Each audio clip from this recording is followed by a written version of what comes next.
خوشبو اور یقین کا سفر مکمل ناول۔ اسکرین روشن ہوئی تو اس نے فون اٹھا کے دیکھا۔ مطلوبہ میسج تک رسائی کے لیے اسے اسپام فولڈر کھولنا پڑا۔ آشیانہ مسکن کے سلسلے میں اکثر اسے معلومات دینے کے لیے انچاہے پیغامات بھی دیکھنا پڑتے تھے۔ شاید کسی کو رہنمائی درکار ہو، یہ سوچ کر وہ کوئی بھی پیغام اندیکھا نہ چھوڑتی۔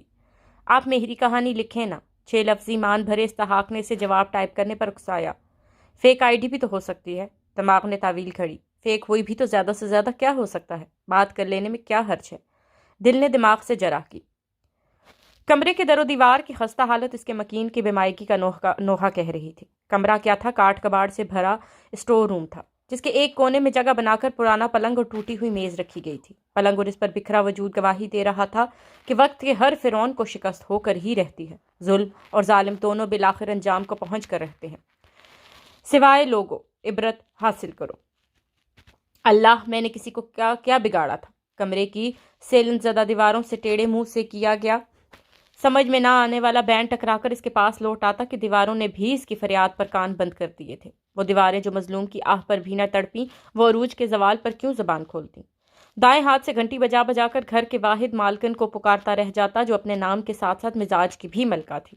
دل کیا تو دل جلانے آن کی آن میں کمرے میں دہلیز کھڑے کھڑے باتیں سنا جاتی۔ موت کی آہٹ پر کان دھرے مجازی خدا کی خدمت اس پر فرض تو نہ تھی۔ خدا ہم کو ایسی خدائی نہ دے کہ اپنے سوا کچھ دکھائی نہ دے۔ ملکہ کی گنگناہٹ اسے سورہ اسرافیل سے کم تو نہ لگتی۔ ایسے میں سے وہ بے اختیار یاد آتی۔ اس کے ٹیڑھے لب مسکرانے کی کوشش میں پھیلتے کہ صحیح میں درد ہی دیتے۔ اس کی یاد اب درد کے سوا اور بھلا تھی بھی کیا، وہ جس کی زندگی میں آہیں بھر دی گئی تھیں۔ ہاں، اکثر اگر وہ ہوتی تو اور بات تھی، لیکن کیا وہ ہوتی یہاں؟ اسے یہاں سے نکل جانے پر اسی نے تو مجبور کیا تھا۔ یہاں سے نکل جانے کے بعد بھی زندگی کی راہیں مسدود بھی تو اسی نے کی تھی، لیکن کیا وہ رکی؟ نہیں، وہ تو بہتا پانی تھا، لاکھ بندشیں لگاؤ اپنا راستہ بنا ہی دیتا ہے۔ وہ بھی ہر بار نئے سرے سے ہمت مجتمع کیے کھڑی ہو جاتی۔ کاش وہ مجھے کہیں مل جائے۔ دل سے ایک ہوک سی اٹھی اور سانس لینا دو بھر ہو گیا۔ وہ جو موت کی آہٹ کا منتظر تھا خوف زدہ ہو گیا۔ حساب لیے جانے کا خوف۔ موت کو گلے لگانے سہل تو نہیں تھی، یہ تو جیداروں کا کام ہے، اور وہ تو جیدار ہوتا تو کب کا اپنے کرموں کو سوچ کر مر چکا ہوتا۔ تم بہت باہمت ہو۔ میرے ہاتھوں میں اس کا نرم ہاتھ ہولے سے کپ کپایا اور ضبط کے سارے بندھن ٹوٹ گئے۔ کچھ دیر یوں ہی گزر گئی۔ مہک آپی، میرے ساتھ ہی یہ سب کیوں ہوا؟ میں نے کسی کا کیا بگاڑا تھا جو اللہ نے مجھے اس امتحان میں ڈالا؟ سامعہ نے ایک ہاتھ کی پشت سے اپنے گال بے دردی سے رگڑے اور شکوہ کو نہ ہوئی۔ اللہ اپنے بندے پر اس کی بساط سے بڑھ کر بوجھ نہیں ڈالا کرتا۔ اسے حوصلہ دیتے میں خود ہمت ہار رہی تھی۔ آج پھر رت چگیں آنکھوں میں ڈیرا ڈالیں گے۔ آج پھر ماضی کی کرچیاں بصارت کو لہو رنگ کریں گی۔ سارا اور عمر آج پھر رات بھر اپنے نوک چونک سے اس کا دل بہلانے کی سعی میں خود کو ہلکان کریں گے۔ آہ میرے بچوں، سامنے بیٹھی سامعہ بھی مجھے اپنا عکس نظر آ رہا تھا۔ کیا پھر سے ماضی دہرایا جا رہا ہے؟ کیا آج بھی عورت اتنی بے بس ہے؟ مالک کیسی تقسیم ہے تیری؟ میں کہتی ہوں دوسرے کمرے میں چلی جا۔ صفیہ کو جانے کیوں کس گل پر اتنا غصہ آ رہا تھا۔ کیا ہے اماں؟ میری خالہ اتنی دور سے ہمیں ملنے آئی ہے، آپ ہیں کہ مجھے ان کے پاس بیٹھنے بھی نہ دے رہی۔ گلرزیہ کے ساتھ اور چپک کر بیٹھ گئی۔ میری خالہ ہی تو ہیں، کوئی رشتہ لانے والی آنٹی نہیں۔ اپنی بات کے اختتام پر خود ہی کہہ لگایا، اور صفیہ کا بس نہیں چل رہا تھا گل کو منظر سے پس منظر میں کر دے۔ رضیہ کے چہرے کی مسکراہٹ اور گہری ہو گئی۔ کچی اینٹوں کے بنے صحن میں شام کے وقت پانی کے چھڑکاؤ سے اٹھنے والی سوندھی مہک صحن کے کونے پر بنی کیاری سے اٹھتی موتیے کی بھینی بھینی خوشبو کو مات دے رہی تھی، لیکن صفیہ ان سب سے بے نیاز سوچوں میں گم بیٹھی تھی۔ رضیہ کچھ دیر اور رک کر چھوٹے بھائی دلاور کی طرف چلی گئی۔ سیالکوٹ سے آنا آسان کب ہوتا تھا؟ 2 دن کے قیام میں اپنی سبھی خون کے رشتوں کو تھوڑا تھوڑا وقت بھی دیا، اور 48 گھنٹے پھر کر کے اڑ جائیں گے۔ اماں، گل نے گمسم بیٹھی ماں کا شانہ ہلایا تو وہ چونک گئی۔ اندھیرا پھیل گیا ہے، مغرب کی نماز کا وقت نکلا جا رہا ہے۔ ہاں ہاں پڑھتی ہوں، کہا اور چارپائی کے نیچے جوتے کی تلاش پر نگاہیں دوڑائیں۔ جیسے میلے کی بھیڑ میں پیروں سے چپل نکل گئی اور بھیڑ کا سینہ چیر کر پیچھے کے راستے کو عمیق نظروں سے ٹرولا جائے۔ کیا ہو گیا ہے؟ کہتے ساتھ ہی گل نے ماں کے پیروں میں دوپٹی چپل پہنا دی۔ اللہ تجھے خوش رکھے۔ بے اختیار بیٹی کے اوپر پیار آیا تو جھکے سر پر مہر محبت ثبت کرتے دعا دے ڈالی۔ کلنڈری گل بھی اس دعا پر جھینک گئی۔ آج اماں کو جانے کیا ہوا ہے؟ خیال کو زبان پر لانے کی ہمت نہ تھی تو سوچ کر رہ گئی۔ اسے خیال ہی نہ رہا کہ اماں کی دعا دینے کے بعد آمین بھی تو کہنا ہے۔ ارے واہ، آج تو میری دھی نے بھنڈی گوشت بنایا ہے۔ ابا دکان بند کر کے گھر آئے تو گل نے جھٹپٹ دسترخوان لگا دیا۔ بھوک کی کچی گل رات کا کھانا باپ کے ساتھ ہی کھاتی تھی، چاہے دکان بند کرنے میں کتنی دیر کیوں نہ ہو جائے۔ عاطف اور عثمان کی مشترکہ رائے تھی کہ آپا یہ سب ابا کی جیب ہلکی کروانے کو کرتی تھی۔ ان کے چھیڑنے پر یہاں سے وہاں تتلی بنی گل کو پتنگے لگ جاتے اور جو بھی ہاتھ میں ہوتا دے مارتی۔ تو بتاؤ پھر سارا دن بھوک پھوک کا شور یوں ہی کرتی ہو؟ عثمان آگے ہی آگے دوڑتا سوال کیے بنا رہ نہ پاتا۔ ابا دراصل اپنا من پسند جہیز جوڑنا چاہتی ہیں، تبھی رات کے کھانے میں ابا کی پسند کے سالن بنتے ہیں، ہمیں سارا دن دال سبزی پر ٹرخاتی ہیں۔ عاطف بھی لقمہ دینے سے باز نہ آتا اور گل کے ہاتھوں میں دبے اسلحے کا رخ عثمان سے عاطف کی طرف آپ و تاب مڑ جاتا۔ اللہ یہ ہنسنا بولنا سلامت رکھے، اماں یہ سب دیکھ کر دل ہی دل میں دعا کرتے، لیکن وقت ایک سا کب رہتا ہے، کون جانے آنے والے وقت کس کے لیے کیا لے کر آئے۔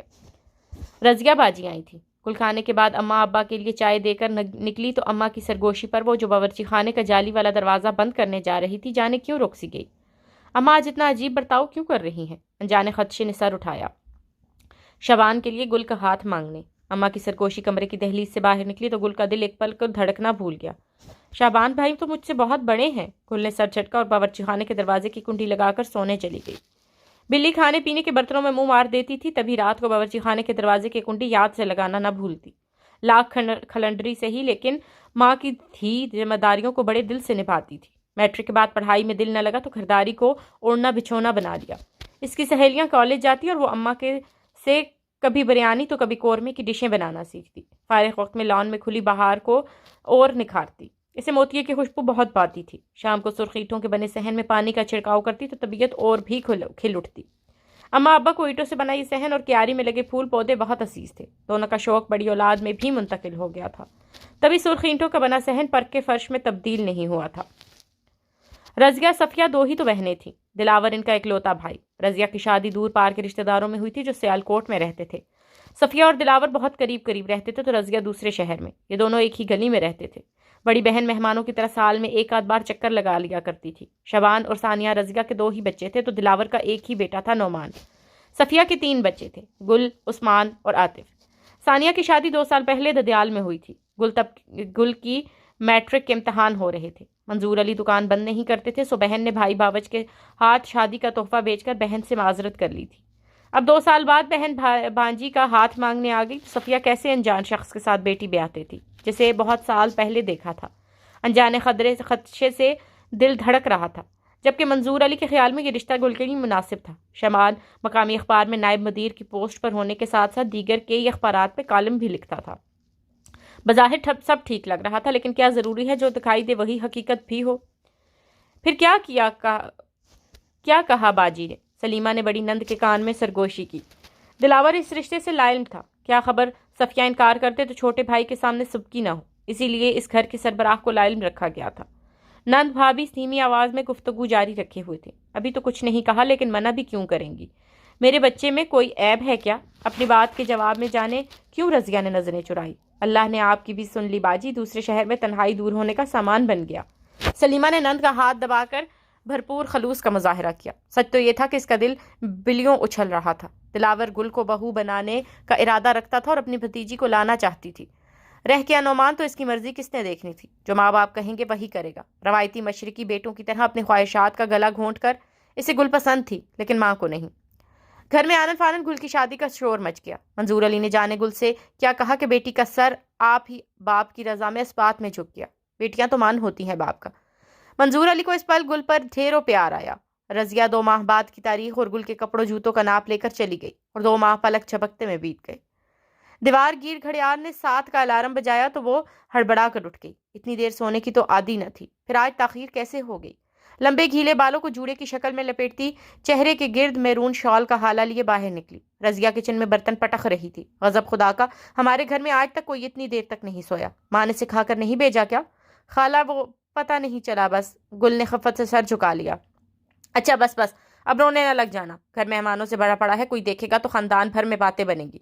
تم ذرا کیبنٹ سے کپ نکال کر دو مجھے، تمہارے خالو کو چائے کی طلب ہوتی ہے اس وقت۔ ناشتہ تو 9 بجے تک ہی کرتے ہیں سب۔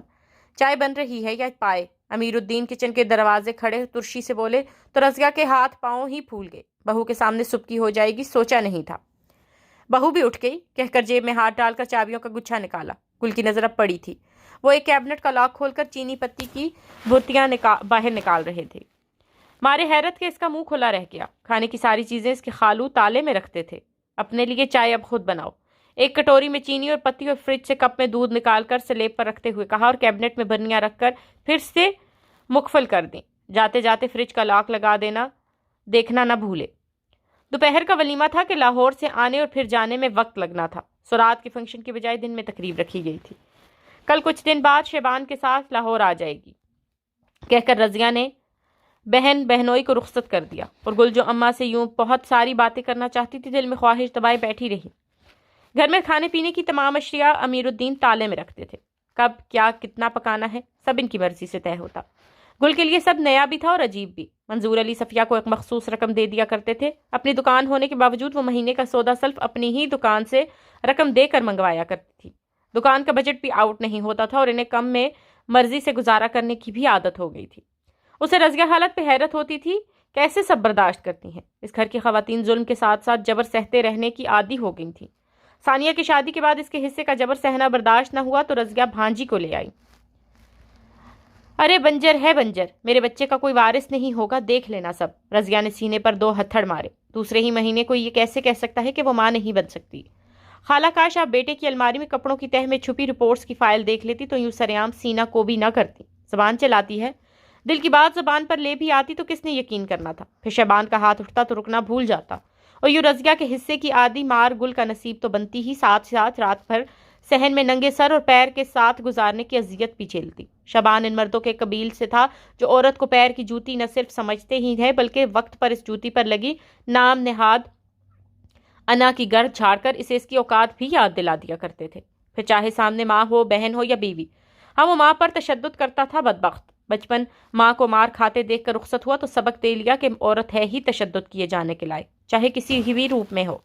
رضیہ اپنے حصے کی آدھی مار بھانجی کو بہو بنا کر دان کر چکی تھی۔ وہ کب تک سہتی اسے بھی تو ظلم روا رکھنے کو ایک ایسا وجود درکار تھا جو سہ بھی لے اور کہہ بھی نہ پائے۔ اماں، رات کے آخری پہر صحن کی یخ دیوار سے کمر ٹکائے گل نے سسکی بھری۔ میں سیالکوٹ جا رہا ہوں۔ رات بھر کروٹیں بدلتے منظور علی نے صبح ناشتے کے برتن سمیٹتی صفیہ سے کہا تو وہ بھی بے چین ہو گئی۔ میں بھی جاؤں گی۔ رات بھر وہ بھی نہ سو پائی تھی۔ جانے پہلوٹی کی اولاد دوسرے شہر میں کن حالوں میں ہو، سوچ کر رہ گئی لیکن کہہ نہ پائیں۔ ابا آپ دکان کی طرف سے بے فکر ہو جائیں، عثمان نے کہتے ہی نظریں چرائیں۔ شیبان کو کتنے ہی فون کیے بہن سے بات کروا دیں، ہر بار کوئی نہ کوئی بہانہ گھڑ لیا جاتا۔ آپا کو ایک فون ہی دے دیں۔ اپنے سے کئی سال بڑے بہنوئی سے کہنے کی ہمت نہ کر پایا۔ ارے بانجھ ہے یہ، مر جاؤں گی پوتے پوتی کھلانے کی آرزو لیے۔ رضیہ کی تیز آواز گیٹ سے باہر نکلی تو بیل پر ہاتھ رکھتے منظور علی کا ہاتھ بے اختیار دل پر آیا۔ پتہ نہیں کیسے ماں باپ ہیں، بیٹی دے کر خبر ہی نہیں لیتے۔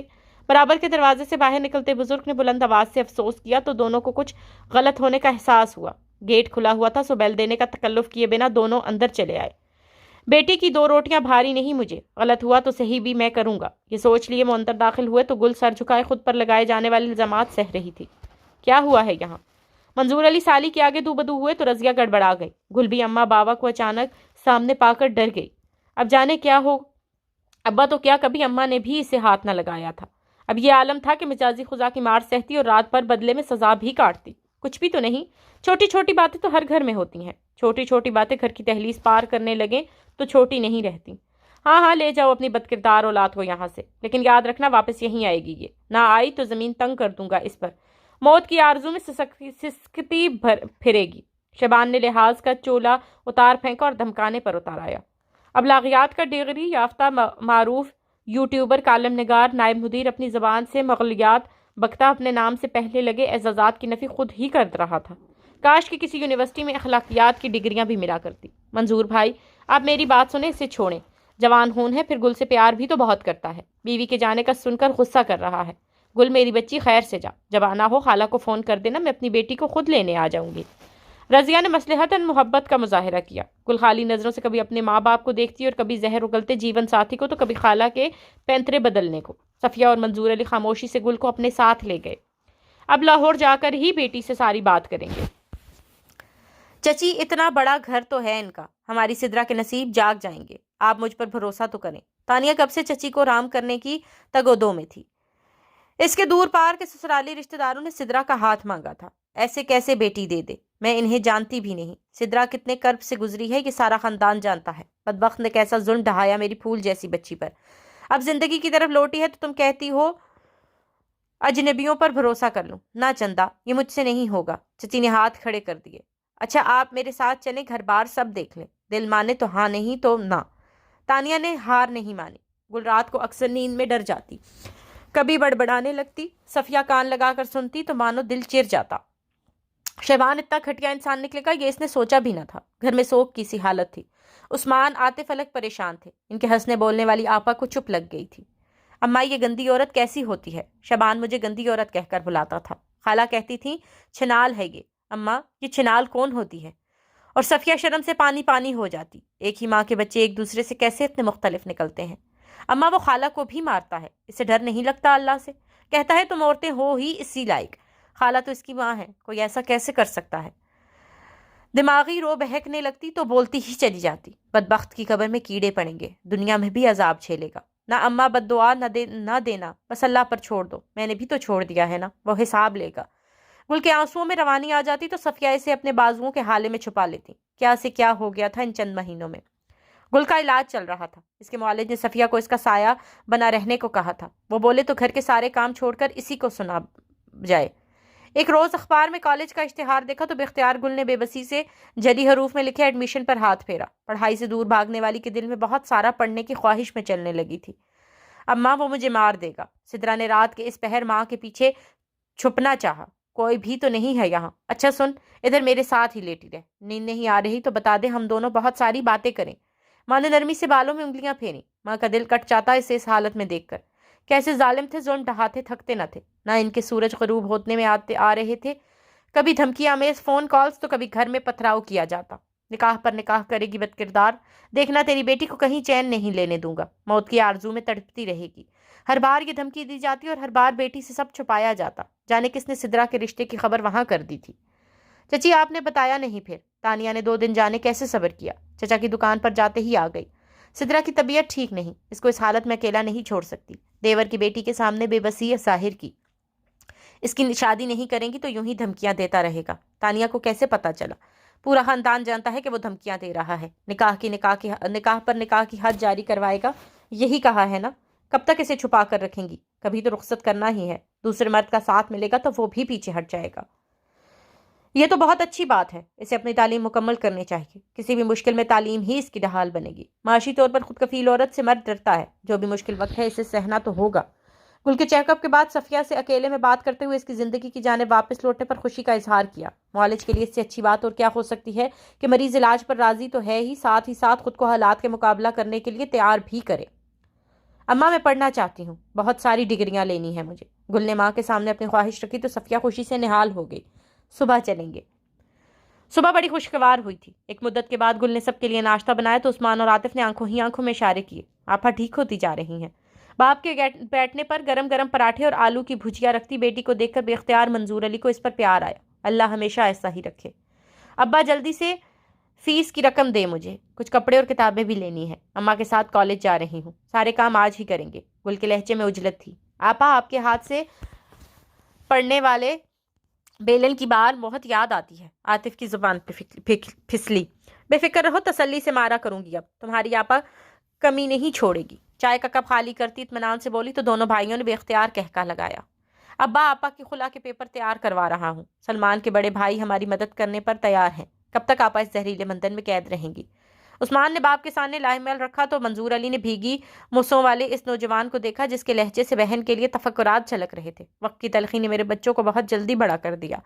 عثمان پری انجینئرنگ کے پہلے سال کا امتحان دے کر چھٹیوں میں باپ کے ساتھ دکان پر کچھ دیر رہتا، پھر کوچنگ سینٹر چلا جاتا۔ وہاں وہ پڑھنے کے ساتھ ساتھ پڑھاتا بھی تھا۔ سلمان اس کا واحد دوست اور رازدار تھا۔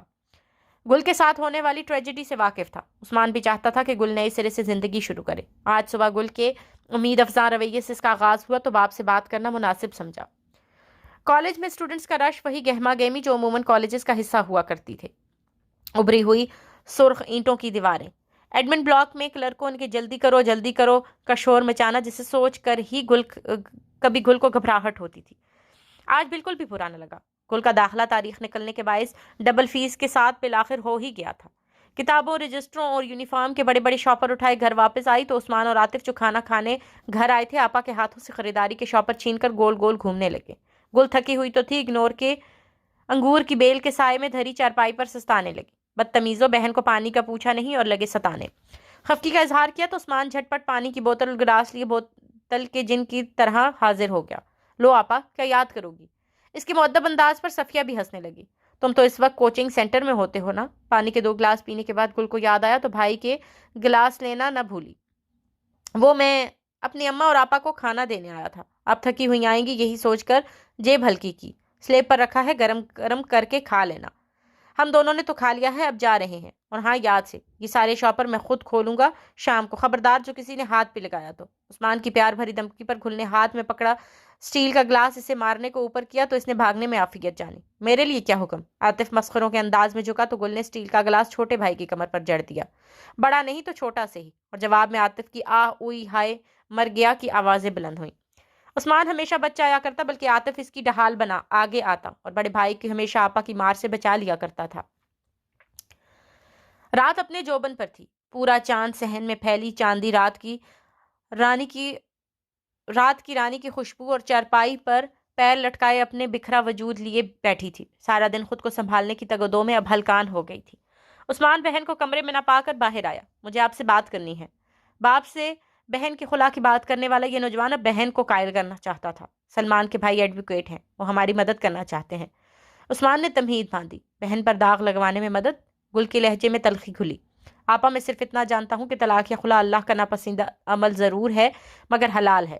حرام ہوتا تو کبھی دین میں اس کی گنجائش نہ ہوتی۔ آپ کے سامنے زندگی کی طویل شاہراہ ہے، ایسے کیسے زہریلے بندے کو زبردستی ساتھ لیے چلیں گی؟ بھائی نے بہن کو مثبت قائل کرنا چاہا۔ تم سے کس نے کہا میں اس کے ساتھ رہنا چاہتی ہوں؟ وہ باپ نہیں بن سکتا اور بے اولادی کے سارے الزام میرے سر۔ گل کی دماغی رو پھر سے بہکی تو بھول گئی کہ اس کی بات سننے والی صفیہ نہیں، جوانی کی دہلیز پر قدم رکھتا ایک دوسرا مرد ہے۔ جوش میں بھی آ گیا تو ہوش کھو بیٹھے گا۔ عثمان شرم سے پانی پانی ہو گیا۔ کیسے کیسے دل دکھ جھیل کر آئی ہے اس کی بہن۔ میں بہت سارا پڑھنا چاہتی ہوں، اپنا مقدمہ آپ لڑوں گی، اور میں چاہتا ہوں آپ نئی زندگی کا آغاز ہر بوجھ سے آزاد ہو کر کریں۔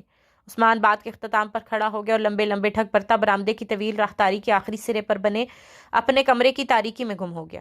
اسے بھی تنہائی درکار تھی۔ بہن کی آزمائش پر رونے کی آج آخری رات تھی۔ آنے والی صبح کا سورج نئے عزم کے ساتھ دیکھنا تھا۔ ٹھیک ہے، جو آپ کو بہتر لگے۔ میرا دل پہلے بھی مطمئن نہیں تھا۔ شبان ایسا نکلے گا کبھی سوچا بھی نہ تھا۔ رضیہ باجی اتنا بڑا دھوکہ کیسے دے سکتی ہیں ہمیں؟ صفیہ کی آنکھیں چھلک پڑیں۔ اماں کھڑا وہی ہوتا ہے جسے ٹھوکر لگے۔ ہم چاروں نے مل کر آپا کو سنبھالنا ہے۔ مشکل ضرور ہے، ناممکن نہیں۔ عثمان نے ماں کو ساتھ لگائے ہوئے نرمی سے آنسو پونچھے تو صفیہ کو جیسے بیٹے کی تفکر پر طمانینت کا احساس ہوا، وہیں اپنے بچوں کو کالا بالی پن رخصت ہونے پر دکھ بھی ہوا۔ سب کچھ ٹھیک جا رہا تھا۔ گل عثمان کے ساتھ کالج جاتی، چھٹی کے وقت بھی وہ بہن کو لینے گیٹ پر کھڑا ہو جاتا۔ آج جانے کیوں اسے دیر ہو گئی تھی؟ وہ باہر نکل کر دیکھنے لگی، پھر کالج کے بیرونی دیوار سے ٹیک لگائے بھائی کا انتظار کرنے لگی کہ سیاہ پجارو پاس آ کر رکی اور اسلحہ بردار گاڑی کے دروازے کھول کر اس کی جانب بڑھی۔ گل کے اوسان خطا ہو گئے۔ سرتا پیر سیاہ لبادے میں ہونے پر بھی شیبان نے اسے پہچان لیا تھا۔ کہاں تک چھپے گی میری چڑیا؟ کالج کی بیرونی دیوار سے ٹیک لگائے وہ عثمان کی منتظر تھی۔ اسے وہاں کھڑے کافی دیر گزر گئی تھی۔ چھٹی کے بعد ہونے والی بھیڑ کم ہوتے ہوتے بالکل ہی ختم ہو گئی تھی، لیکن عثمان کا کچھ پتہ نہ تھا۔ ایک سیاہ رنگ کی پجارو پاس آ کر رکی۔ گل تھوڑا سائڈ پر ہو گئی، شاید پارکنگ کے لیے جگہ درکار ہو۔ گاڑی کے دروازے کھلے اور مسلح گارڈ باہر نکلے۔ گارڈز کے باہر آنے کے بعد کوئی اور بھی باہر نکلا۔ ہاں، وہ شبان تھا۔ سفید بے داغ کلف لگے کاٹن کے سوٹ کی اکڑاہٹ گردن پہ بھی واضح ہو رہی تھی۔ سیاہ پشاوری چپل میں مقید مینیکیور پیر جو کبھی اس کی گردن پر رکھے جاتے تھے۔ کرتے کی نادیدہ گرد ایک جھٹکے سے جاڑ کر سیدھا ہوتا وہ زمینی خدا۔ اس نے گل کو سرتاپیر سیاہ لبادے میں ملبوس ہونے کے باوجود پہچان لیا تھا۔ اب یہ کیا کرنا چاہتا ہے؟ خوف کی سرد لہر اس کے وجود میں سنسنی دوڑا گئی۔ عثمان کہاں رہ گیا؟ روم روم سے بے بسی چھلکی تو خوف و تحیر کے ملے جلے تاثرات والی نظریں۔ اللہ میری مدد کرنا۔ ایک ہی بہن ہے اس کی، شادی ہو گئی تو سدرا ہی مالکن ہوگی گھر کی۔ رہ کے ماں باپ تو آج مرے کل دوسرا دن۔ تانیہ چچی کو رام کرنے میں لگی تھی۔ میں اپنے بیٹوں کے لیے لڑکیاں دیکھنے جاؤں اور انہوں نے شرط رکھ دی کہ ماں باپ زندہ نہ ہوں تو کیا مجھ پہ یہ بات صحیح لگے گی؟ چچی کے سوال پر گڑبڑا گئی۔ نہ نہ نہ چچی، میرا وہ مطلب نہیں تھا۔ جو بھی مطلب ہو جو بات مجھے اپنے بیٹوں کے لیے پسند نہیں، اس کی چاہ میں بیٹی کے لیے کیسے کروں؟ وہ دونوں یہ باتیں کر رہی تھے کہ سدرا چائے کی ٹرے اور دیگر لوازمات لیے کمرے میں چلے آئی۔ اسے دیکھ کر دونوں خاموش ہو گئیں۔ وہ میز پر ٹرے رکھ کر کھڑی ہو گئی۔ مجھے شاید ہی نہیں کرنی تانیہ آپی، اس نے قطعیت سے کہا اور منظر سے اوجھل ہو گئی۔ اور تانیہ کا منہ کھلا کا کھلا رہ گیا۔ یہ کیا کہی چچی؟ اس کے منہ سے بس یہی نکلا تو وہ بھی تعصب سے بولی، برا بھی تو بہت ہوا ہے اس کے ساتھ، تو اب میری چڑیا اڑنا چاہتی ہے، تنسیخ نگاہ کا نوٹس بھیجے گی مجھے۔ تیری اتنی ہمت، جوتی کے نیچے آئی چونٹی کی طرح مسل کر تو رکھ دوں گا، لیکن آزاد نہیں کروں گا۔ شبان امیر الدین کے سامنے سر اٹھانے کی غلطی جس کسی نے بھی کی، اسے میں نے یوں ہی مسل کر رکھ دیا۔ اور زمین میں اکڑ اکڑ کر نہ چلو، کیونکہ نہ تو تم زمین کو پھاڑ سکتے ہو اور نہ ہی تم طول میں پہاڑوں تک پہنچ سکتے ہو۔ اسے یاد آیا قرآن کی سورہ بنی اسرائیل میں اللہ نے اپنے بندوں کو کیا تنبیہ کی ہے۔ اسی سوچ میں گم تھی کہ اس کی آنکھوں کے آگے چٹکی بجا کے اپنے پیروں کی جانب اشارہ کیا، جہاں چپل تلے ان چونٹیوں کے مسلے ہوئے لاشیں پڑے تھے جو رزق کی تلاش میں گھر سے نکلی تھیں۔ اب جاڑے کے ٹھٹھرتے پلوں میں اپنے پناہ گاہوں میں محفوظ رہ کر دن بتانے کو گرم موسم میں مارے مارے پھرنے کی قید سے رہائی پا گئے تھے۔ اس سورہ کی دوسری آیت یاد آئی، رحمان کے بندے وہ ہیں جو زمین پر آہستگی کے ساتھ چلتے ہیں۔ آپا چلے، عثمان نے دیکھا اندیکھا کرتے ہوئے بہن کو مخاطب کیا۔ دیکھ لوں گا تم سب کو۔ شبان نے رعونت سے اس 17 سالہ لڑکے کا سر سے پیر تک جائزہ لیا اور گاڑی میں بیٹھ گیا۔ عثمان نے رکشہ ایک جوس کارنر کے باہر رکوایا تو گل نے سوالیہ نظروں سے دیکھا۔ جواب میں بھائی نے کچھ بھی کہنے کے بجائے اس کی طرف کا دروازہ کھول دیا۔ کھجور شیک کا گلاس اس کے سامنے رکھا تو گل کے بھائی کی دماغی حالت پر شبہ ہوا، جیسے کچھ ہوا ہی نہ تھا۔ حالات کا مقابلہ کرنے کے لیے ہمیں خود کو تیار بھی تو کرنا ہے۔ گل کی آنکھ سے ایک آنسو گرا اور میز کی کھردری سطح میں گم ہو گیا۔ آپا میں ابھی کمزور ہوں، مقابلے پر اتر بھی آؤں تو ابا کے جھکے کندھے، اماں کی فکریں، عاطف کی فیسیں، آپ کے دکھوں کا مداوا لڑکھڑا کر ہوتا تو میں انہیں آپ کو اتنا کچھ کہنے ہی نہ دیتا، وہیں دماغ درست کر کے آتا۔ لیکن اس کے بعد کیا ہوتا، اسی لیے مزاحمت سے خود کو دور رکھ کر مقابلے کی تیاری کر رہا ہوں۔ کبھی تو اس ظلم کا سورج غروب ہوگا۔ بھائی کے کہنے پر بہن کے ضبط کے سارے بندھن ٹوٹ گئے۔ اسٹوڈیو چلو، سوجین کے حقوق و فرائض پر آج لائیو سیشن ہے۔ قول و فعل کے تضاد کی عملی تفسیر نے ڈرائیور کو ہدایت دی۔ ڈرائیور نے بے تاثر چہرے سے ہدایات سنی اور گاڑی کا رخ شبان اسٹوڈیو کی جانب موڑ دیا۔ معروف یوٹیوبر کو اکثر اصلاحی ویڈیوز کی ریکارڈنگ کے سلسلے میں لاہور سے بنے اپنے اسٹوڈیو آنا ہوتا تھا۔ آج اس نے ایک تیر سے 2 شکار کیے تھے۔ قید سے رہائی پانے کی جہد مسلسل میں برسر پیکار ایک کمزور عورت کو اس کی اوقات یاد دلانا۔ دوسرا اہم کام اپنے اندھے عقیدے مندوں کو صراط مستقیم سے بھٹکنے نہ دینا۔ اصلاحی بیان کو آواز کی بہترین اتار چڑھاؤ کے ساتھ دوستی کی حاجت کو دونوں کی ہی بروقت مطلوب تھی، پھر چاہے سر اٹھاتی عورت ہو یا راہ سے بھٹکتے اندھے پیروکار۔ میں اپنی آپا کو بہت مضبوط دیکھنا چاہتا ہوں۔ اگلی بار جب وہ سامنے آئے تو آپ کے تاثرات عکاسی کرتے ہوں کہ آپ کے آگے بڑھتے رہنے کے سفر کو ان دھمکیوں سے رتی برابر بھی فرق نہیں پڑتا۔ جوس کارنر کے کونے میں رکھی پلاسٹک کی اس بے رنگ میز کے آگے رکھی بدنما سی کرسی پر بیٹھے ایک بھائی نے اپنی بہن سے عہد کیا۔ عورت مرد کی ٹیڑھی پسلی سے نکلی ہے، سختی کرو گے تو ٹیڑھ بھی دکھائے گی اور نفسیاتی طور پر ٹوٹ پھوٹ کا شکار بھی ہوگی۔ قرآن میں اللہ رب العزت نے عورتوں کے مقابلے میں نرمی دکھانے کا حکم دیا ہے۔ ایک سوال کے جواب میں لہجے میں جہان بھر کر نرمی سموئے اس نے اپنے پیروں کا دل جیتنا چاہا، لیکن لائیو سیشن میں دیے جانے والے اس جواب میں ایک سوال کیا گیا، وہی نرمی جس کا مظاہرہ تم ابھی کر کے آئے ہو۔ کمنٹ کرنے والا آف لائن ہو گیا تھا۔ سر سے لگی تلموں پر بھجی ضرور، لیکن سچویشن ایسی تھی کہ سخت رد عمل اس کے فالوورز کم تو کرتا ہی، ساتھ ہی اس کی ساکھ بھی متاثر ہوتی۔ پیارے، اس کے لائیو سٹیشن میں ایسا کمنٹ کیا ہے کہ جلے پیر کی بلی بنا اچھل رہا ہوگا۔ یار کیوں اپنی جان مصیبت میں ڈالتا ہے؟ عثمان خفا ہوا، لیکن سلمان مزے سے کافی کے گھون پڑتا رہا۔ عثمان کی آپا پر آئی آزمائش کی گھڑی میں اس نے ہر طرح سے اپنے اکلوتے یار کی مدد کرنا ہی تھی، خواہ بات ظالم کے سامنے کلمہ حق کہنے کی ہو یا کورٹ کچہری کے معاملات۔ اگلی صبح بڑی ہنگامہ خیز تھی۔ رضیہ ثانیہ کو لیے ان کے دروازے پر سینہ کو بھی کر رہی تھی۔ خالہ اندر چلیے۔ عثمان نماز کے بعد پارک میں جاگنگ کے بعد گھر لوٹا تو تماشا منتظر تھا۔ نرم لہجے اور ہاتھ کی سخت گرفت سے رضیہ کو اندر لے آیا۔ عاطف تلاور کو لینے گیا کہ خالہ کے واویلے پر وہ جو ابھی تک اس قذیفے سے لا علم تھا وہ ہی بند باندھ سکتے ہیں۔ یہ کہاں جا رہی ہے؟ عثمان گل کو لیے نکلا تو رضیہ ترشی سے گویا ہوئی۔ اپا کالج میں پڑھتی ہیں۔ عثمان نے مڑ کر جواب دیا اور بہن کو لیے نکل گیا۔ رضیہ ہکا بکا رہ گئی۔ اس نے سوچا بھی نہ تھا یہاں سب آگے بڑھ چکے ہیں۔ کیا کرے گی پڑھ کر؟ طنز کرنے سے باز نہ آئی۔